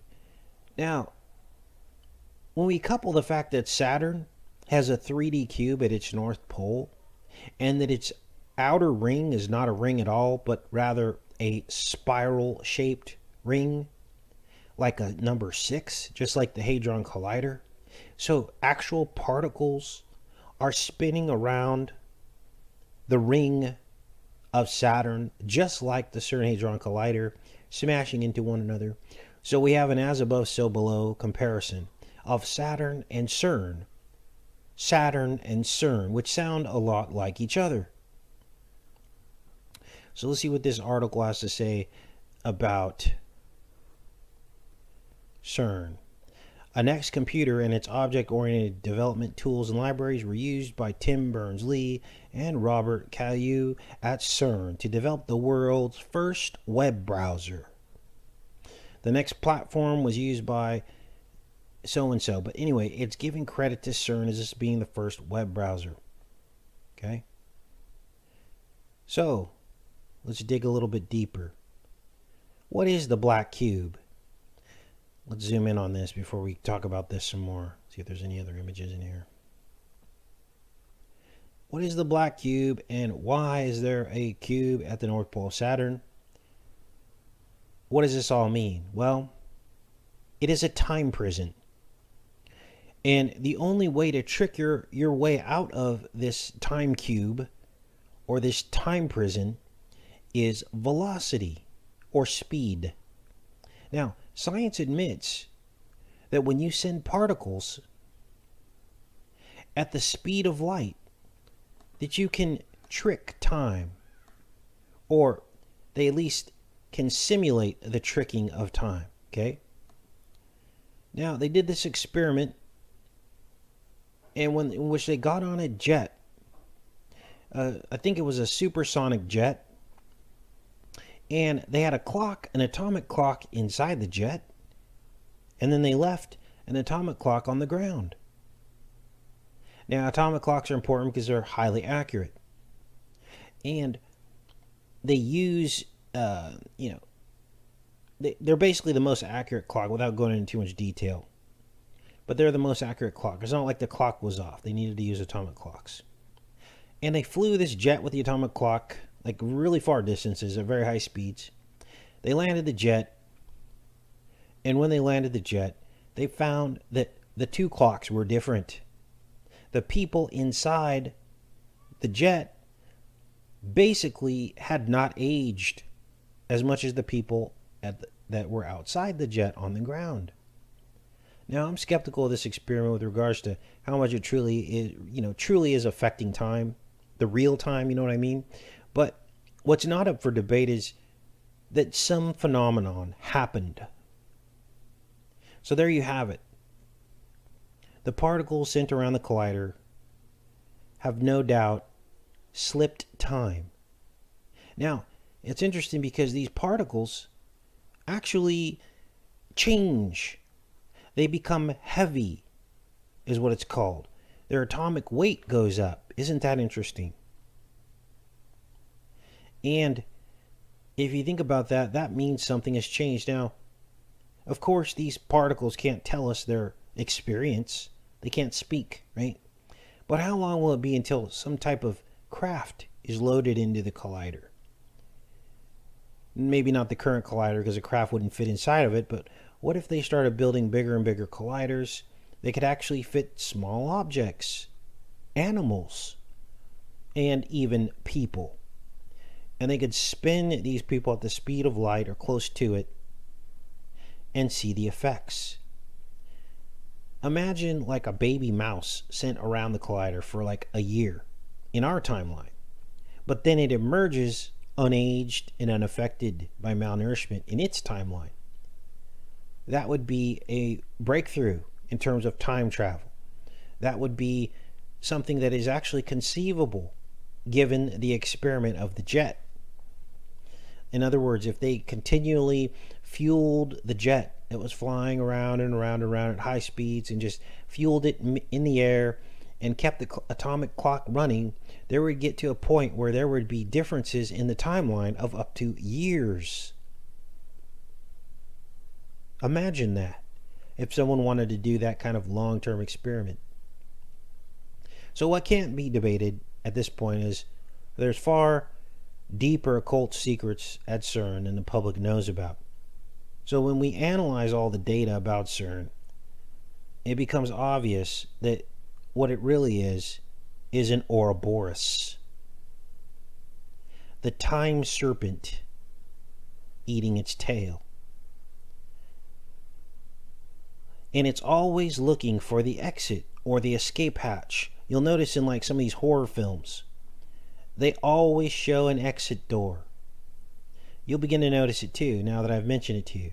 The exit sign becomes prominent in many horror films and even other films like science fiction and other kinds of films. There's something about the exit door. And if you spell exit backwards, it almost spells time. The X becomes an M.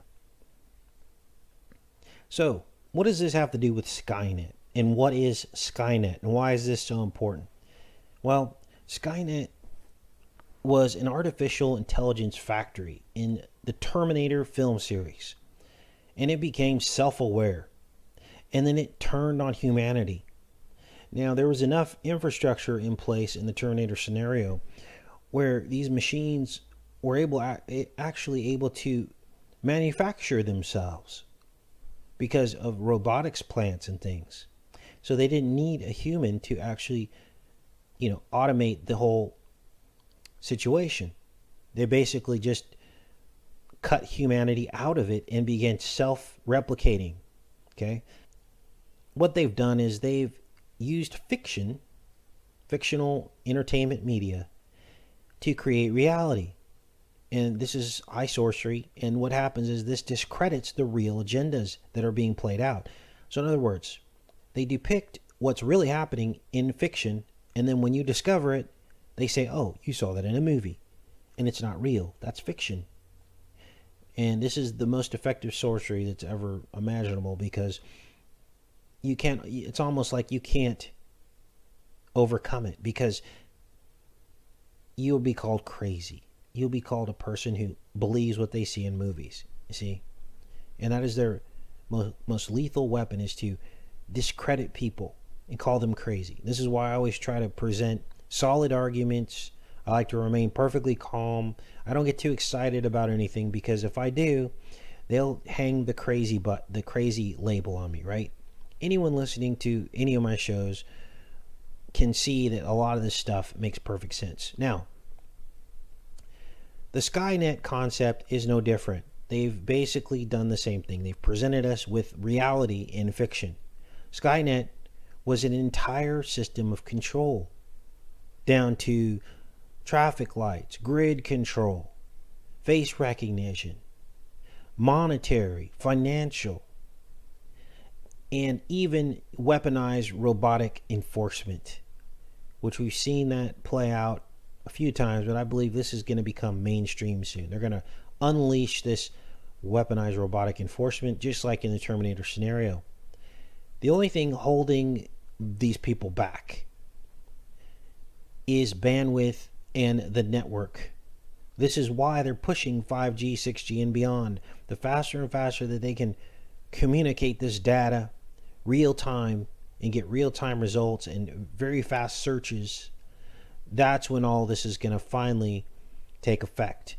Imagine that Cern and the World Wide Web is a microcosm of the human mind.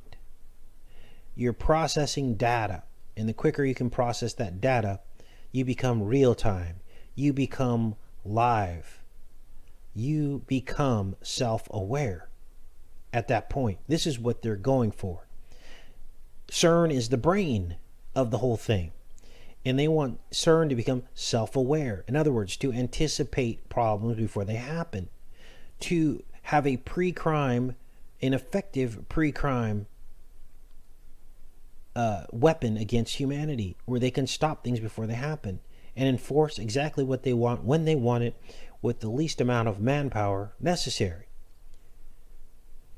A central database is necessary to warehouse and store all these facets of information. Okay, you have to process them, cross-coordinate the virtual prison.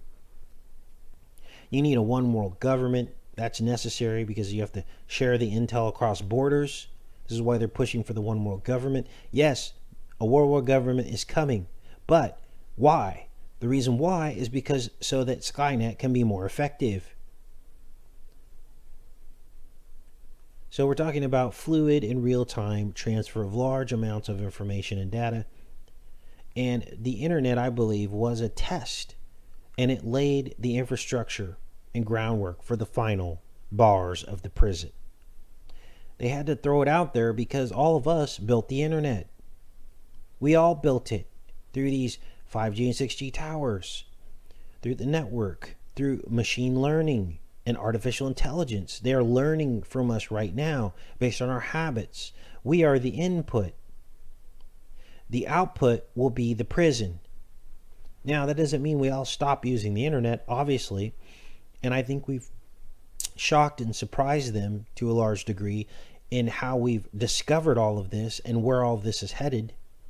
But no one of us can stop this. And this is why information on our side, the light side information, is so important. They have their information that's important to them, and we have our information. Sharing these videos so people can become self-aware on our end and fight against this tyranny. How do you fight against it? By self-awareness. After you hit this point at which, if enough people know what they're actually up to and truly believe it, they stop playing on the chessboard. They realize voting is fake. They realize that who would ever want to go build a 5G or 6G tower, so they're going to have a hard time finding technicians to do this. People walk off the Cern facility, but none of that can happen until we hit that information point in which people truly understand what is coming. We are building the future prison for our children. Make no mistake. So all of this was a huge experiment. Cloud storage was tested, and large amounts of data were able to be stored successfully. Do you ever wonder how all of your photos that you've ever taken, all the videos, every email account you've ever opened, the millions of emails you've received can be stored and accessed at the click of a button? Ever wonder how YouTube can store trillions of bytes of data from every video ever published on its platform going back to 2007 and before? You guys, there's something supernatural happening here, and until you understand that, you'll never believe what I'm telling you.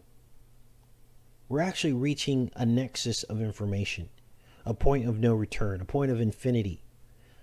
When it comes to information, is more and more data is generated and more people come online. For instance, think about the vast amount of information that the NSA is storing, which, by the way, Trump wants to reenact domestic surveillance. He's already got these balloons that have been launched under his presidency, these surveillance balloons that are solar powered, that are just sitting there watching us on American soil. And now he's asked the NSA to reinstitute the domestic surveillance program so he can listen in on all of our cell phone and text messages. Okay, so those who voted for him and still stand behind him, you get to pat yourselves on the back because you're helping to build the prison. Okay? Now, why? Why is this so important? Because Skynet needs data. Let me give you an example of what happened, how this works, this pre-crime thing, which, by the way, is set up in many of these larger cities. And we'll get into that a little bit later in the show. But basically what's happened is this thing needs data. And it's able to process data faster and faster and faster. Every time the network increases, this information can be sent and shared and compared and analyzed. And as the algorithms gain sophistication, the web of control, the noose tightens, right? Now, at a certain point, there will be no escape. So, where was I going with that? I think I wanted to talk about how all of this is part of, it needs data to function. And right now they're looking at social media. We just had a situation with this last event, we'll call it, that happened I think it was in Texas. And they arrested, that's where I was going with this. They arrested the guy. One of the guys who said he was like a hero, right? He went on social media and was bragging about how he delayed the perpetrator so that people could get away. And then, of course, they looked at the footage. Oh, all of a sudden this time they've got footage to look at, right? Whereas we never, ever, ever see footage on any of this stuff. We just are starting to now on these events. But all of a sudden they want to show us some footage, right? And on the footage they show that he didn't help anybody. He was just trying to get away. Anyway, this guy was on social media with his face and him in the hospital. Apparently he did get shot and he was like a hero. Well, the pre-crime algorithm recognized his face and saw that this guy had warrants out for his arrest. So he came to the White House, I believe it was. This was just yesterday, you guys, to receive an award for his heroism, and they arrested his butt. Now, did someone rat him out? No, I don't think so. I think that the database, the artificial intelligence, was scanning. It's constantly scanning, and it picked him up and realized that he was a threat. So, where are we? Well, internet addresses have become virtual addresses. Your internet address, your address, your home internet address, basically has become a place where it can identify you as an individual for containment. And this happens when you become a threat. You become like a virus to the artificial intelligence, as well as you become a target for cyber harassment and ultimately punishment. They can basically destroy your life electronically through your home internet address. You guys, this is real. And I believe it's the most important threat at our doorstep going into 2020. Above and beyond everything else, all of the independent research community talks about, this is the threat. The electronic noose that is tightening around each and every one of us. The only way out of it is to share the truth so that maybe 20% of the people can wake up. I would like to see half the world wake up to this. Because once this is fully in place, there will be no escape. You can't outrun an algorithm. Pre-crime police departments are already in place in many of the world's major cities. Now, I documented that in a review that I did of a documentary actually called Pre-Crime. It's a 2-part series. It's featured on the front of my YouTube page. And as you can see, if you go to the front of my YouTube page, you'll see it there. But you'll see that it's been up there for like a month. And yet, look at the views. Now, anytime I feature any video of mine on my channel, it gains 100 to 200 views per day just by being on the front of my channel. But as you can see, artificial intelligence is already in effect. Censorship is already happening. Just even through the very disclosure of what I'm trying to communicate to you about this pre-crime and Skynet. It's almost like anything that has the word Skynet in it is buried at the very bottom, and the views are shaved off. Now, I believe that Cern, being the birthplace of the internet, is the hub for Skynet, the central database, which will find and terminate any threats to its existence.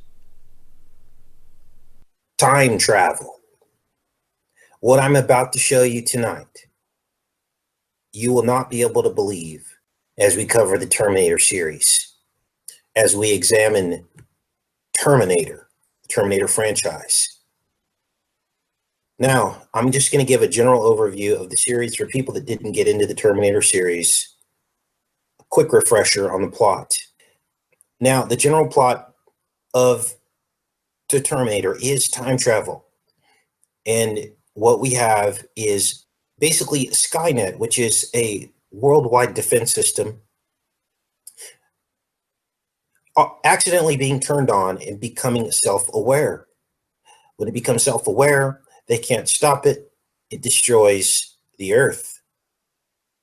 But there is a person that rises up from the ashes, John Connor, and he defeats the machines. But as they are losing the battle, they develop the ability to travel in time. And in one last breath, they send a Terminator back in time to try to kill John Connor before he was ever born. Now, so far, so good, right? Well, this is the realest movie ever. It'll give you a new understanding and realization about the people that write these films. And you will begin to almost understand and see the enemy. You will see their fascination with the Bible And when I talk about time travel, I'm not literally talking about time travel. I'm talking about another dimension of beings that already know the plan of God, are so highly tuned into it, in both good and evil, that they seem to transcend time because they are trying to annihilate the seed of the woman. They are trying to annihilate the seed of Christ before anybody even really knew what was going on. This is real. We're going to decode the meanings of all of the character names in the series, because every name means something, and the people that write these scripts attribute names to the characters, knowing the meaning of these names. Let's get into this, you guys. Now, why would the enemy do this? Do they incorporate biblical themes in these franchises and these films, these popular films, when no one is seeing the biblical theme? It's because the enemy, his true goal and purpose is to key in on your familiarity with the word, your subliminal consciousness. Most people in America, anyway, have gone to church at some point in their life. They've heard these stories. Even if they turn their back on God and become an atheist, or they just don't go to church anymore, or God's really not in their life, this is a subliminal theme. It's always in the back of your brain and your subconscious. And what the enemy does is he keys in on it. And then what he does is he reharnesses it, and then he becomes master over you. So he's basically playing the bad cop without you knowing it. Now, the word terminator is a play on the word germinate, which means a seed that is coming into growth, a growth mode, germination. Terminator means kill the seed. Now, to understand who this seed is, you have to go all the way back to the book of Genesis. And it talks about, God says, there will be enmity between your seed and her seed. He's talking to the serpent. And he says, you will bruise her in the heel, and she will bruise you in the head. That's an Ouroboros. That's time. So you see, all this goes back to time. Throughout time. That's why in the film The Fallen, he sings, time is on my side. Because the serpent rules time in this dimension until the end of time. Everybody's waiting for Jesus to come back, and he knows it. And so he's going to play on our fears and play on our waiting game. So time is on his side. Now, this is interesting because there is you see the notes here. It was a program, an extermination program. Many of us saw Terminator 4, but what you didn't know is that it was a euthanasia program in Germany. Short for Tiergartenstrabe 4, a street address. And you remember, they shortened the Terminator 4 film to T4. Okay? Now, they were authorized, certain German physicians were authorized to select patients deemed incurably sick after most critical medical examination, and then administer to them a mercy death.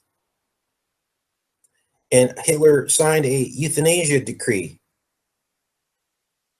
And he killed a bunch of people. Schwarzenegger is not an accident. Schwarz means black. We know what Neger means. His name is two blacks in one. They put him in this role, this extermination role. Do you think there are subplots and some themes going on here that no one else is seeing, but you guys are seeing it because you're gifted, because you care about the ultimate truth? Now, as we get into the Terminator 1 film, Sarah Connor is the mother. In the first film, the machine is sent back in time, the Terminator, to kill her because she was going to give birth to John Connor. So what happened was The whole movie is her being chased around by this Terminator, and then a human is sent back, and that is Kyle Reese.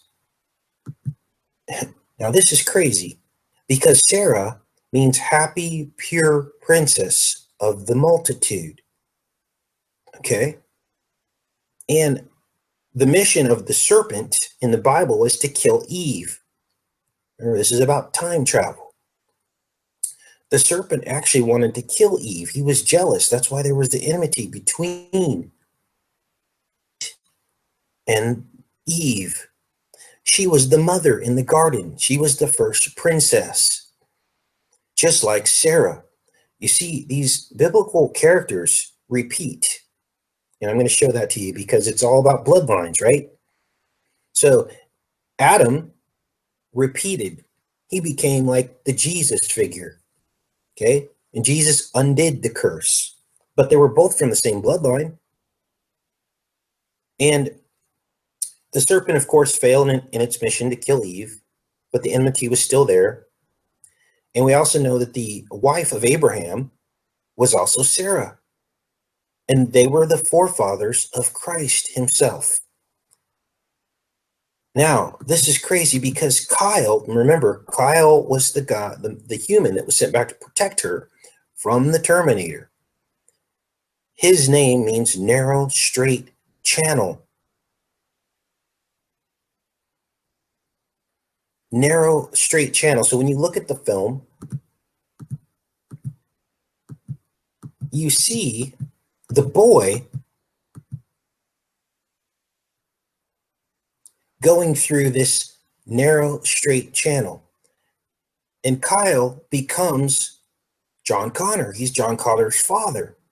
So when we look at the overlay, we can see that John Connor is reflecting Kyle as he rides his bike through the narrow channel. The name Moses means to draw out water. Now you can look these names up. You don't take my word for this. If you have any questions about what these names mean, look them up. But for the sake of time and redundancy, I already looked these up. Moses means to draw out water. So we've got this water theme, father and son, Kyle and John, and Moses. So who were Moses' children? When we think symbolically about this, that would be the Israelites. So what I'm thinking here is that Moses is representative of Kyle, and John is representative of the Israelites. And we'll get into exactly why that works. But here is a little bit more on the enmity between the seeds, because this is Kyle. He appears in a vision, again, going through this straight channel, just like his son would. You see this? This is fascinating. This is Kyle, an image of Kyle. This is the hospital that Sarah Connor is in. And later, John Connor rescues his mom from this hospital. But here you see Kyle in this vision. This is the only time he appears in Terminator 2, is in this hallucination that she has. Now, she is in Pescadero State Hospital, which means fish market. Pescadero means fish market. Again, you can look that up for yourself. Pescadero means fish market. Who was the fisher of men? That was Christ. Let's go back a couple slides here because I'm kind of skipping ahead. And I didn't want to do this because we need to focus on the enmity between the seeds. Now, this is a screenshot, and as many of you remember in Terminator 2, this is a metallic Terminator. He enters in. He is the blue blood. Why is he the blue blood? Because the first identity that he takes on is a cop car and a cop throughout this Terminator 2. And this is his identity. The cop is short for copper, which is gets a blue patina, blue-green patina, as it starts to be exposed to the air. Cop is copper, and as I told you guys, copper is the blue blood. This is why in the wilderness a copper serpent was raised up by Moses to save the people, because they were wishing that they were back in Egypt and complaining that they had food there, real food, and they didn't have to fast, complaining that they had shelter. And God said, Moses raised up a copper serpent. He was reminding them of where they came from, the blue blood. And then thousands of years later, Jesus said, remember, Moses raised up a copper serpent in the wilderness, and so too must the Son of Man be raised up on a pole or a stake or a cross to save the world. What Jesus was demonstrating was a juxtaposition between the blue bloods and the red bloods. And we see that exact theme here in Terminator, as the bad Terminator, the metallic Terminator, takes on the identity of basically the copper. And that's why cops wear blue. It's the blue blood. Their uniforms are blue. And so you're going, okay, Casey, who is the Arnold Schwarzenegger Terminator then? He represents the red bloods, and this is what all this is about. They're trying to personalize the machine. And as you all know, in Terminator 2 and 3, the machine, the Terminator, the Arnold figure, becomes a father figure to John Connor, and he becomes human. They're sad when he dies. Everyone cried at the theater when he lowered himself into the lava in Terminator 2. And in Terminator 3, it's the same thing repeated, as the Arnold Schwarzenegger character protects the boy. Here's the red blood. If you wanted to see the juxtaposition, the readout of Arnold's readout, his technical readout when he's looking at objects, is in red. That's done on purpose. Good cop, bad cop. They're trying to massage the lines just like they do with everything else, just like they've done in the last few years regarding sexuality and gender. They're massaging the lines so that there are no clear lines anymore. And this is the abomination to God. And this is all sorcery. You don't know what you're looking at until someone like me explains it to you. But it's having an effect on you because you start to personalize with machines. That's what this whole series was meant to do to you, was to make you feel empathy for an inanimate object.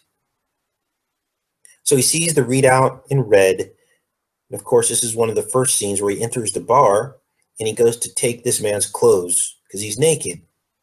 He's born, right? Born naked from an eye or womb is what this time-traveling device looks like. Year. And actually, there are 2 New Years in the Bible. Let me show you. There are 2 Jewish New Years. One is around September, and the other is Nisan 14, which is like around March. There are 2 Jewish New Years. One is the Exodus New Year, and one is the Passover New Year. This article explains it. Why are we talking? Well, watch this. Judgment Day. Look at the overhead pass. There's your 9/11.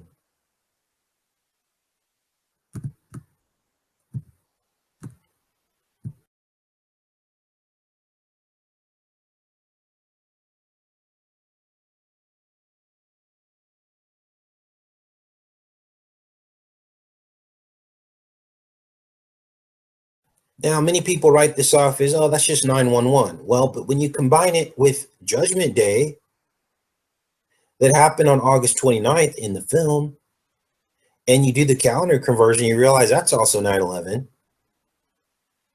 then you begin to think for yourself. You don't take what other people tell you as being the truth.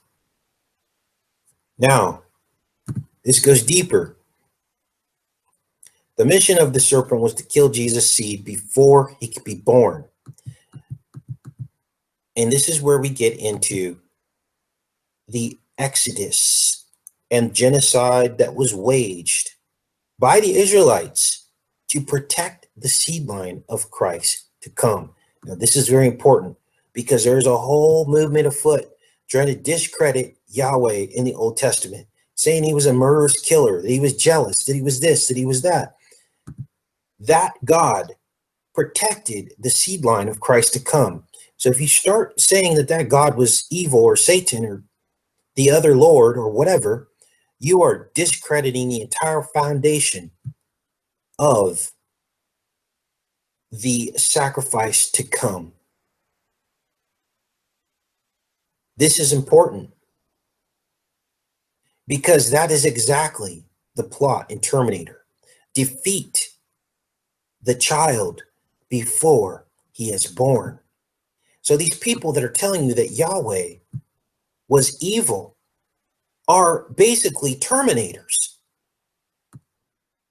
They're trying to get you to doubt the entire foundation of the Bible, as are the people that are saying that the Egyptian story of Christ was told already. The serpent knew the plan from the garden. We have biblical prophecy of Christ to come going all the way back to Genesis. Long before there were any pyramids built or Egyptians on the earth. Don't believe the hype. It's a trick of the Terminator. Remember the Terminator in the films could like mock and mimic people? Remember that? He could like copy their voices. That's exactly what happened. Casey, what are you talking about? What are you saying that the Israelites in the wilderness had anything to do with Jesus to come? They sacrificed lambs, pointing forward to the ultimate lamb sacrifice, which was Jesus. They had the first Passover in the ancient Israel during the Exodus. God said, keep doing this throughout all generations. And Jesus too did a Passover. Everything the Israelites did was pointing forward to Christ to come. He was the Lion of the tribe of Judah. He was from one of those tribes of Israel, the tribe of Judah. And if people just read their Bibles instead of cherry picking God and trying to find fault with God, they would understand this. That the reason why these Israelites had to wage genocide on the Canaanite tribes is because they were of the blue bloods and Christ's bloodline was of the red, pure blood. That's why Noah was of pure blood, and he had to further the Christ bloodline. Now, for those of you that have ever doubted God, you're probably getting chills right now because you're starting to believe what I'm telling you. That whoever wrote the Terminator series was very, very deep into the Bible. And you didn't even see this before. You're probably kicking yourself because we all went to church. But they keep you in silos. They tell the stories as separate stories. They don't tell you how the stories interconnect. But now that you're seeing how they interconnect, you're seeing all this. And when you see all this, you also see the attempt at deceiving you. Now, John Connor means Yahweh, gracious chief, who gives aid. That's what John Connor's name means. Look it up. John Connor. Yeah, I'm not going to look this one up because this is important. People don't believe in God. They think they just go and watch a Terminator film and they can get entertained. They don't realize that all around them are biblical themes. Everything you watch. On, name, meaning. This is how you look up the meaning of a name. It means Yahweh is gracious. I'm not making that up. What does Connor name mean? Yahweh is gracious, chief who gives aid. Now, you understand that John, his name could overlay the children of Moses, and I'm just saying that symbolically, but basically they give aid, chiefs, Yahweh. Their job, John's job, was to protect the seed line. Now, even though in Terminator 2, John is a child, the Terminators become like giants to him, right? So this is the age-old David and Goliath story. And he's very resourceful in evading the Terminator, because one day in the future Terminator franchise films, he's able to wage genocide on the Terminators and the firstborns. Remember, they go into the place, and I think it was in Terminator Genesis, which they name it Genesis, by the way. Hello. They go in at the end of the film and they blow up basically the what do they call that? Where the children are born. Nursery. It's the Terminator nursery where they're all being created. He wages genocide, just like in the Bible. David versus Goliath. Now in the Terminator 2, he escapes on the bike. And the bike becomes his Ark of the Covenant. Okay? Let's see here. Let's go back here. The bike becomes his Ark of the Covenant. Casey, what are you talking about? A bike is used in films. It's symbolic to represent two spinning wheels. It can be the good bike, which is the torus field. If you look at an apple cut in half, it looks like two bike wheels.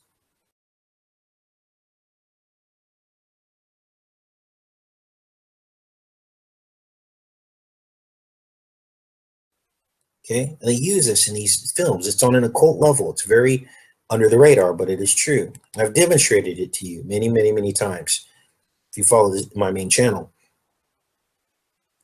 And so what you have is you have this torus field, which is an apple cut in half. And the good torus field is infinite. It's God. And it's a tree.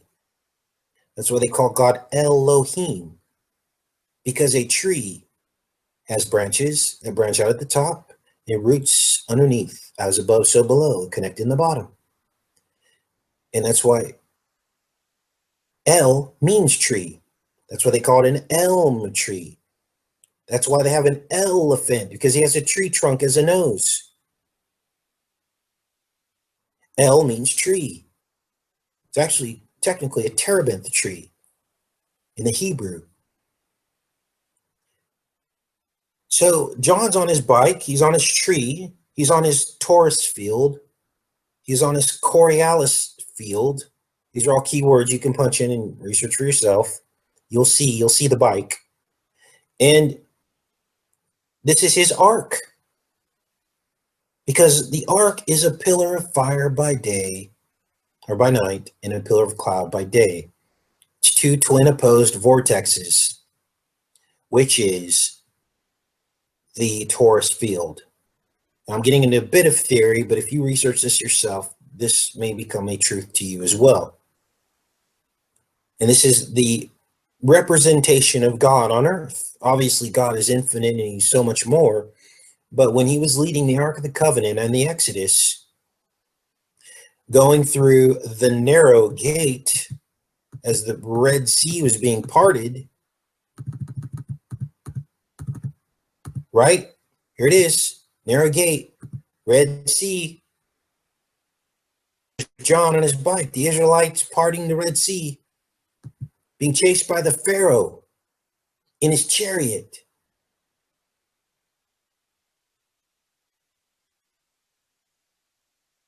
This is unreal. And what happens? Arnold grabs, he's opposing Satan, right? Red blood, blue blood. He grabs Israel. Okay, this is the Exodus. This is what you're watching right now, is the Exodus. He grabs Israel pulls him onto his bike, onto his ark, right? Through the Red Sea. Yahweh, Israel.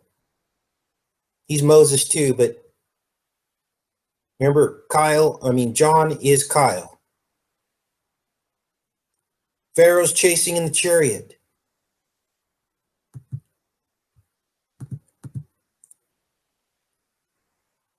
Then how does this work? 9/11, Christ was born. I believe in 9/11, 6 BC, which just happened to fall on a Hebrew New Year. 9/11, 6 BC fell on a Hebrew New Year. That's when I believe that Christ was born. Remember, there's 2 New Years. Christ fell on one of them. And here's the parting of the Red Sea. Pharaoh fails, crashes into, what did he crash into? The birth of Jesus. Pharaoh gets split. So here's the cross. There's no mistake crossing the Red Sea and cross. Those are plays on words in the Bible. Pharaoh fails and he's split down the middle. So the sacrifice of Christ being born became the salvation. Okay? I think there's actually even Terminator. One of the franchises is called Salvation. Is it T4? Can't remember, you guys. All this is being played out. Okay? They get away on his bike. You might have to replay that a couple times, but to get the full gist of it, what I just said. But it all perfectly matches. Now, let's keep going with this. Did I skip a part? Okay, so the mom is Sarah, and we told you that her name meant princess. Connor means chief princess, right? She is at Pescadero State Hospital, and that means fish merchant. I looked that up. So it's like fisher of men. The foster dad was named Todd.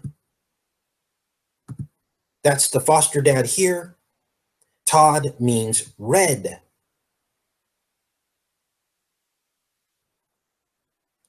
Foster mom was named Janelle. Her name means God is merciful. This is Janelle. But what I want you to notice is all the red. Remember, Todd means red. John's friend has red hair. John's stepmom has red hair. John's bike is red. And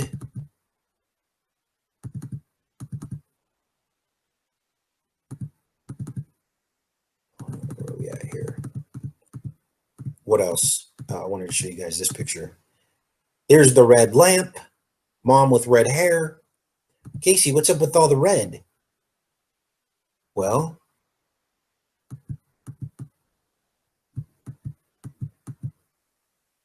their last name is Voight. These are his legal guardians.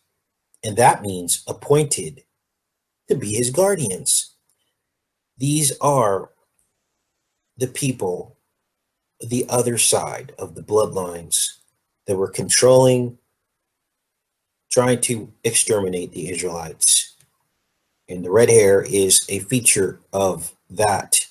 It doesn't mean everyone with red hair is bad.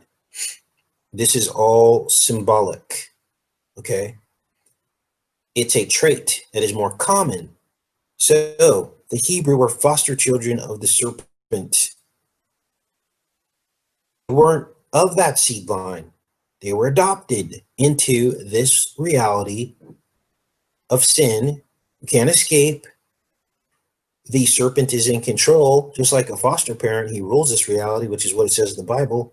The serpent is the ruler of this world, but they're not related by blood. They're of the bloodline of Christ. So when you look at the meanings of the names, Todd, red, Voight, appointed, Janelle is God is merciful. And you look at the address of where they live on Almond Avenue, And you realize that the almond was the menorah in the tabernacle, had 6 branches on the lampstand, almond blossom shaped cups. And you realize that John Connor was 10 years old and Solomon had 10 lampstands in his temple. Now you're seeing the exact overlay of this whole foster parent scenario. John escapes on his bike. The twin opposed pillars, the Taurus field, the moms at Pescadero State Hospital, which means fish merchant, fisher of men. We talked about the foster parents and how we are basically here as adopted children of the serpent. Even those of us that aren't in the direct bloodline of the serpent, we are basically here on his planet until the end of time. We talked about the almond street and how that ties in. Now this is interesting because John goes to a teller, and it actually says teller on the thing here. I didn't capture the screenshot of it, but he plugs in this device to get money out of the ATM teller. And I began to contemplate and think about the word ATM and teller. And I was just blown away. It was like immediately the Holy Spirit downloaded the true meaning of what all this means. John enters the PIN at the ATM teller. The PIN is the pineal. Remember, Christ says the eye is the lamp of the body. If your eye is single, your whole body will be full of light. If your eye is dark, your whole body will be full of darkness. He was talking about your eye being the lamp of the body is your pineal. And you can either be on the light side or the dark side. So your personal identification number is a play on the word pineal. The ATM is atom. When you say the word atom, that's at ATM. Phonetically. Okay, Casey, what does an ATM have to do with atom? Well, what do they always tell you? Remember your PIN. Remember your PIN. Right? If you forget your PIN, your whole life falls apart. You have to get verified again. Your pineal is your PIN, you guys. Atom is atom. ATM is atom. What they want is your money on your mind instead of God. This becomes your God. This becomes your focus. The ATM machine. The teller is a play on the word fortune teller. Let that sink in for a minute. And it's exactly what money does. The serpent wrapped around the pole is the dollar sign. Now, as we get in more into this is from Terminator 2. There's a T-1000. That's the copper. He's the blue blood, right? And the T-800, which is Arnold, he's the red blood. And we showed you that. Red versus blue. And they engage in combat. And they're trying to humanize Arnold to make him be like human so that we can all one day head toward transhumanism and everyone's going to be okay with it.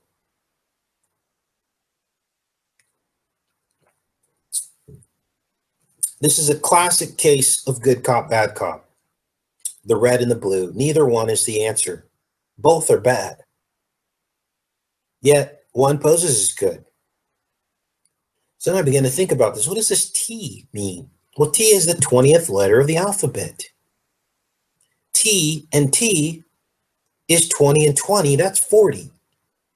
There's your 40 years in the wilderness of the Israelites. There's your 40 days and 40 nights of fasting by Christ. There's your 40 days and nights that it rained during the flood. It's all there. And T is like the cross.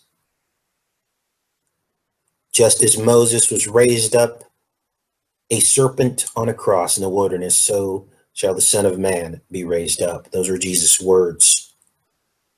There's your T and your T, your pair of T's. Now the Pharaoh chases Moses, which is John, and the Israelites, John, through the Red Sea. We showed you that in that narrow channel. The T-800 represents God, the good cop, but bad cop it's to confuse you, right? In the film, he's bad. It's that option is not, but they want you to believe that it is. Okay, so they represent Arnold as God, basically. Told you that the arcs are the motorcycles and that they survive, and Jesus is born on 9/11 after they go through the Exodus. The seed line is preserved, just like in the film. The Terminators fail. The Pharaoh fails. And the two Terminators, or the two, God and Israel, get onto one bike. That's the ark. They're led by the ark through the narrow gate. And then the one Pharaoh is split into two at the crucifixion. And when Jesus died, he conquered death. He split the seed back apart. This is important. He split the seed back apart when he died on the cross. He took the serpent. He uprooted the weeds out of the wheat, but only through belief in him. And remember, he had to believe in God, right? He had to believe. He had to have faith and let him pull him off, put him up from the red bike onto God's bike. Remember, this is all messed up. This is a sorcery. So I'm not trying to say that Arnold is God in the literal way. That's what they want you to believe he is, but he's a machine. Always remember that. So he had to have faith. The Israelites had faith. They followed the ark through the narrow gate as the Pharaoh was chasing them, and the Pharaoh failed. That's exactly what you're looking at in the scene. So those who believe are saved. You have to have faith. Faith to jump from one bike to the other. Jump from earth to heaven with God. Like I said, I believe Christ was born on 9/11 BC. That was on a new year, which dovetails with the Passover New Year date in the film. What does the Terminator do? He clones and kills. That is what the serpent does. He clones and kills. Osiris, Horus, those are clones. Understand it.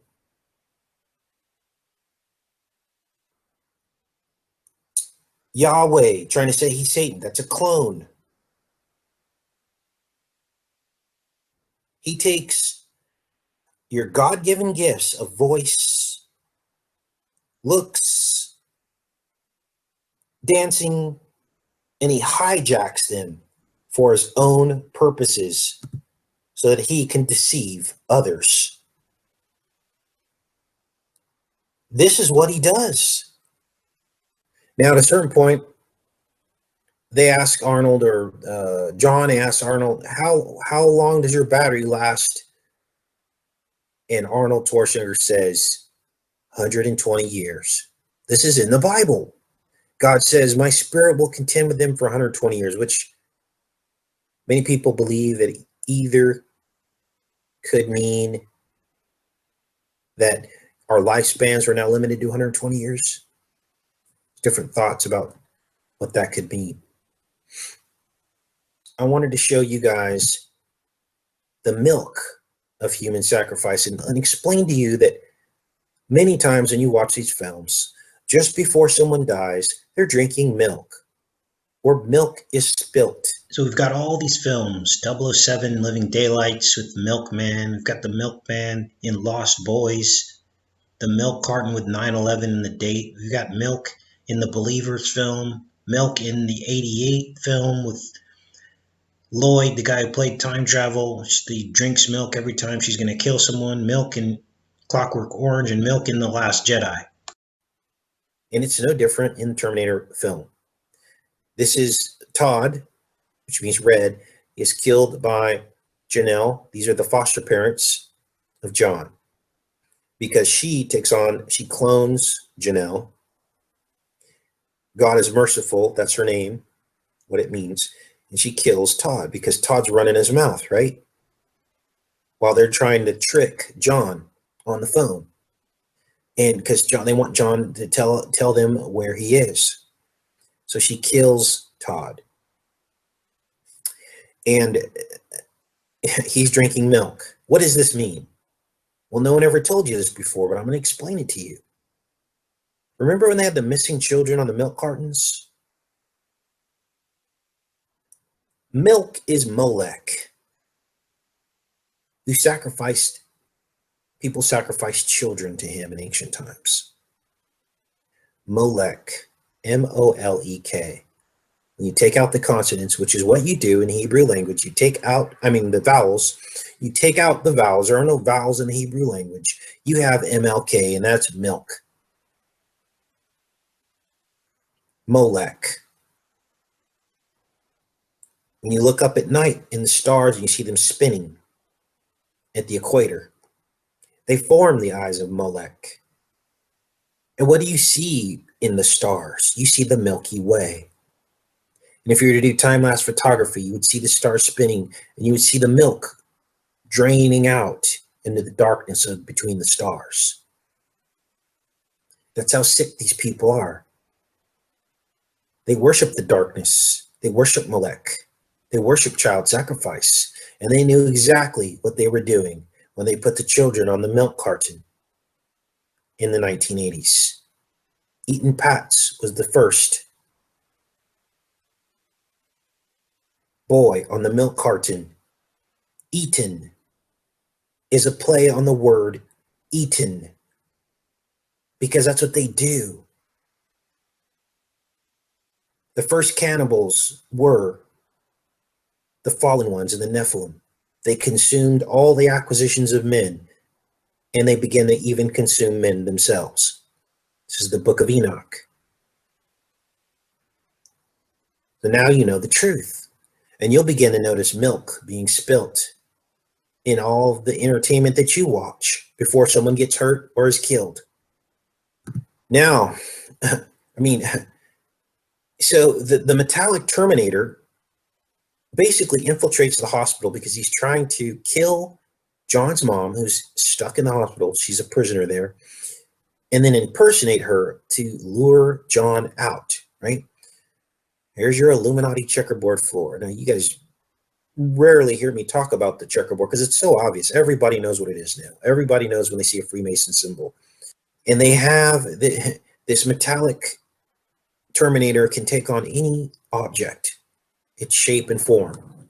He becomes the checkerboard floor. He becomes the duality. And that's what this really means, the black and the white. He becomes it. The duality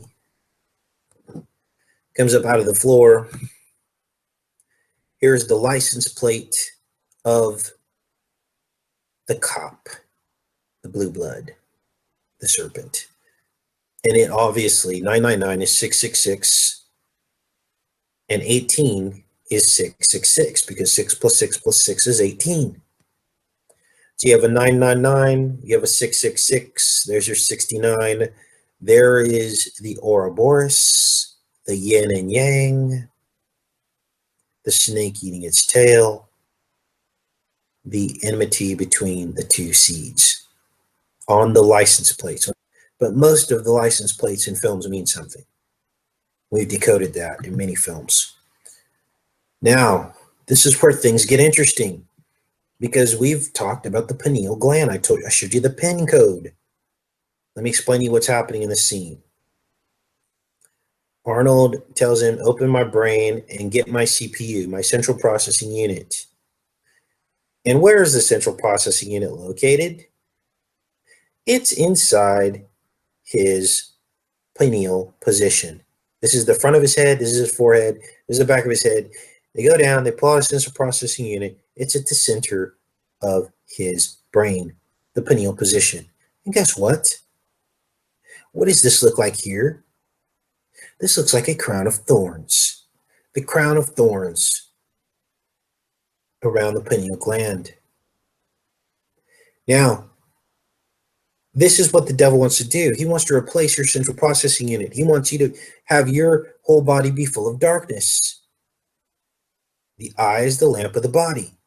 If your eye is single, your whole body will be full of light. If your eye is dark, you'll be full of darkness. He wants to replace your central processing unit with a chip. But he's already done it. What do you mean, Casey? He's already done it.